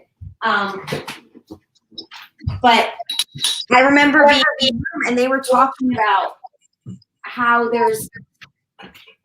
they were wanting to get the information out to like Black and brown communities. And it was just a really great conversation to be a part of. I did not speak in that room, by the way, but it was really funny to see some of the people like geek out over the celebrities. Like some people who I thought had a lot of composure were like, oh my God, you know, I'm pretty sure it was Snoop because I think that's why it was like such a big deal. I do, but I'll have to check because he's supposedly like a huge collector in like the NFT space. But I jumped there, but I was really talking about what Paris did. She got like a lot of women on those stages to actually take the mic. So I was giving the backstory, the context as to why that art from War Hodl was even made, is because it was such a problem, but there were so many rooms. Like, I kid you not, there were so many rooms and hundreds of people in these rooms sharing ideas about NFTs till like 3, 4 in the morning, like every night. You could literally not sleep, wake up and open your phone and you could go on a Clubhouse and there was something about NFTs. The ones that we go in now, they're not nearly as cool as what I was listening to then. Like, I couldn't stop. It was like my crack. I was like, I gotta stop using that reference. People are gonna think I don't. I don't partake. People don't make assumptions. I know what you mean though, because like especially like after I won the goo and there's all this momentum and like excitement behind Clubhouse for me, I like every night for like a month straight. I just was up until 2, 3 in the morning talking to people on Clubhouse or listening to people on Clubhouse, and just like, holy shit! Like, I had to calm down from that. 100%, and that's how I felt in the beginning with the NFTs, because I was trying to learn like a sponge. I was taking it all in, and there were so many ideas floating around. Like, I would go into rooms about music and NFTs and my mind would be blown, right? And then I'd go into rooms about the metaverse and then my mind would be blown. And I just was like, the possibilities are so infinite, like with what can actually be built here. But I also had to like try to understand the tech and like understand the terminology and stuff. And then also then try to use it and then realize I was using it wrong and backwards and upside down. And like, I'm like, you just gotta keep trying until you actually get to a point where you say it right. Like, that's kind of what it is. But, it's a cool experience. I love the NFT space. It's been interesting for sure. And we're just getting started. Like, this is barely a drop in the bucket compared to what's about to happen. And that's why I tell people all the time, like, whether you like it or not, I'm going to teach you about NFTs. I'm going to talk about NFTs. And you might be annoyed with me, but in 5 years, I'm going to say, I told you so. Fucking told you. Like, I'm finally early on something and I'm trying to tell people. And I could see the frustration of, like, Gary talks about all the time about how he tried to tell people, like, no, this internet shit. This is the future. And people are like, that's cute. Newspaper is what's really going to be the future. Like. Yeah. Like, that's his whole thing. Like, don't try to convince people. I went to a soccer game, was it a week ago? And one of the dads there was like, so what have you been up to? I was like, you really want to know? Like, and I told him, and he was like, tell me more, send me articles. So I'm dropping in like articles and stuff. And it was like the best. I had like a 2-hour conversation with this dude about these NFTs, I'm showing him the assets that I have. And he's like, no way. He's like, I definitely have to, because he's into trading sports cards. So like it was like instantly understood like what was at play. The arbitrage. Yeah, it was cool. It was a really good conversation. But then I felt bad because then his wife came over and I'm like, I have nothing to say to you. I felt so bad. I'm like the worst soccer mom because I'm like not like the other moms. I'm not. I'm like, yeah. But we talked about NFTs for a while and then we talked about our kids in school. I mean, once the conversation shifted to the women, yeah, it became a different thing, which is why I want to see more women in the space. But I feel like the people that are interested in it they're the dudes. Yeah, it seems to be that way, but it does. I mean, not so much in the VeeFriends community. I feel like there is still a heavy sway in the male side. There really is. I'm thinking about it. Yeah. That's why I think the female creators have a harder time because they're not in like the bro relationships. They're not like, yo bro, like look at this meme, bro. Like, it's not like that. I don't know. And I'm not knocking it. It's cool, but like there can be a disconnect between like the art that like the female creators are creating to whether or not it's actually like received well by the like the men in the space, right? So like that's where like the artist community was cool because like the artists support other artists because like right like there's no they definitely try to elevate the voices. Like they noticed that there was an issue with the women, so that's why they were creating art pieces like Let Her Speak to bring to bring awareness to it so that everybody got their voice and that everybody could create their art. And it's been a really cool thing to be a part of. I just, even from a learning standpoint, it's just been honestly a blessing, especially in my life, and on a very personal level, it's been a huge blessing. So I'm very grateful. Yeah, the amount of people in my life that weren't here on May 24th, like literally May 24th, that was not that long ago, and they are now here. And on top of that, I have at least 6 figures just sitting there, at least. How wild. And because of the community around this, I'd raised $7,000 in like 4 days in order to grow this year. I just flipped one of my grill gangs I bought it for 0.08 ETH after gas and everything. I think it was 0.06 to mint, and then it was like 0.02 for all the gas and the ticket and whatnot. And I flipped it for 2.22 ETH a day later, 24 hours later. And I was like, did I just make $6,300 profit? What the fuck was that? And like, that's just because I was holding a VeeFriend and I wanted to get a free grill gang. I didn't. I thought, let's pay attention to patterns here. When the Avastars came out, what happened? The mint price jumped 5x in a day. When Dapper Dinos came out, what happened? The mint price, it was quadrupled in a day again. So I'm like sitting in my head, I'm like, okay, I could probably double my money if I just mint one.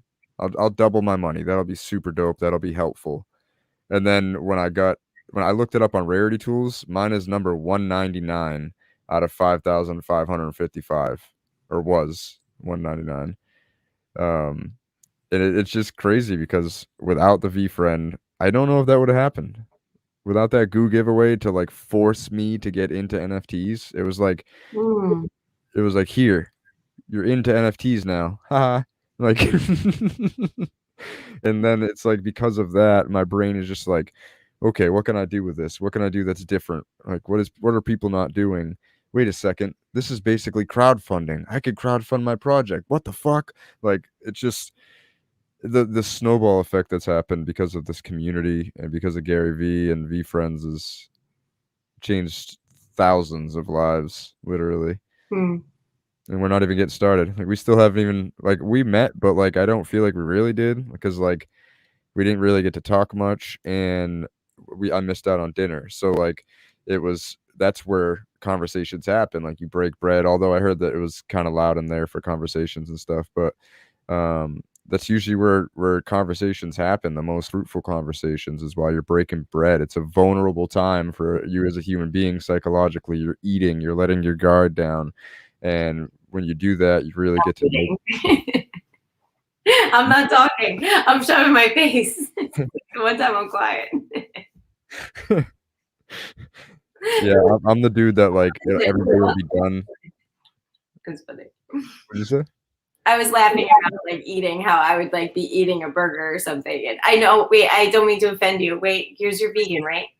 No, I was vegetarian. I actually stopped about a month and a half ago.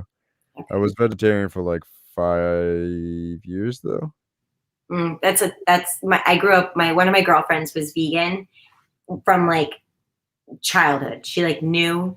And I remember being in high school with her, and she'd be like trying to get me to eat like all different vegan foods. And it was before there was options, right? Like, and I was like, how could you eat this stuff? Yeah. We'd go to the Olive Garden and we'd get like endless soup and salad because she could do that. So that was like, those were our like girl dates. We would go to the Olive Garden and share that because it's like the one place we could go to where I didn't have to worry about her not being able to find something on the menu. Oh my God. She wouldn't eat the breadsticks either because of the butter, huh? Probably no. I can't remember, but probably not. Yeah. I ate all the breadsticks, every one of them, in one sitting. Oh, one of them. You're making me want some Olive Garden breadsticks now. for a while, I was obsessed with their dressing. Like the Olive Garden dressing, I would like rave about it to my mother because I was like, I wish you could get dressing like that. And then one year they bottled it. We didn't end up buying it, but it was. I must not have been the only one who had the idea that they needed to bottle it because it's that damn good. Hell yeah, it's like I don't know if it's not damn good, but I enjoyed it when I was young. Yeah, that house-made Italian for Olive Garden is really, really, really, really good. And they're not a sponsor of the show. No, but you can be Olive Garden. You can reach out, Adam at taylorposterity.io. It's really funny. But yeah, I've done this all 6 shows this season where I've gone 2 hours before I looked at the clock, and I just How long we talked? Yeah, it's 2 hours and 15 minutes we've been live. Holy shit! I must be 9:30. Yeah, this is what happens to me in Clubhouse. People are like, "How can you do a 2-hour show?" I'm like, "Because I don't shut up." Because there's 30 people in there that I really want to talk to. Like, I also talk a lot. That too. I love conversation. So I would be here for another hour if you didn't stop us. So we should probably wrap, considering it is almost midnight here and I should get a decent night's sleep. But thank you for having me on. This was really cool. I had no idea what to expect. I was like, is this going to be like a Meta Journey Monday? Are you guys going to ask me about my life? Do I need to prepare? Yeah, you definitely seemed worried yesterday. Like, wait, is the show just like all about me? And I'm like, kinda. I mean, it's like about you, but like just you, not like not like the deep dive we did on Meta Monday. Oh my God. Yeah, so that we'll be putting those out this week. So I have a lot of podcasts to drop. Okay, so I don't have a schedule. I get so overwhelmed with like just uploading the stupid podcast. It's like I'll download it as soon as the show's done, and then I want it to be up Saturday, and it'll be Saturday, and I didn't upload it. I'm like, fuck. Like, Adam, it takes 5 minutes. Literally 5 minutes. It does not take me 5 minutes. It does not take me 5 minutes. It takes me a really long time because I have to dice it up and do all these like steps. It's not. If I had a 5-minute process, I would have a schedule, but because I don't, I do it. What do you mean cut it up? So like, do you take that conversation and like add things in the middle of it? Like, I literally just dice it into a bunch of different ones just so that I can upload it into smaller bites into the platform that like puts it out for me. So, like I have to make sure it's under a certain like MB, what is it, megabyte, right? So that it'll like upload, but because they're friggin' 2 hours long, it's like a massive file and I can't just upload the whole thing. And so I usually just like dice it up into smaller sections and I have to do all the metadata and like convert it over. And like, it's just time consuming. I'm not complaining. It just takes me, if I was being fast about it and I was not doing any of the amplification, like in cleaning up the audio at all, and I was just dicing it up, it would probably take me about 20 minutes. Probably a half an hour because my kids would definitely ask me for something. At least once or twice.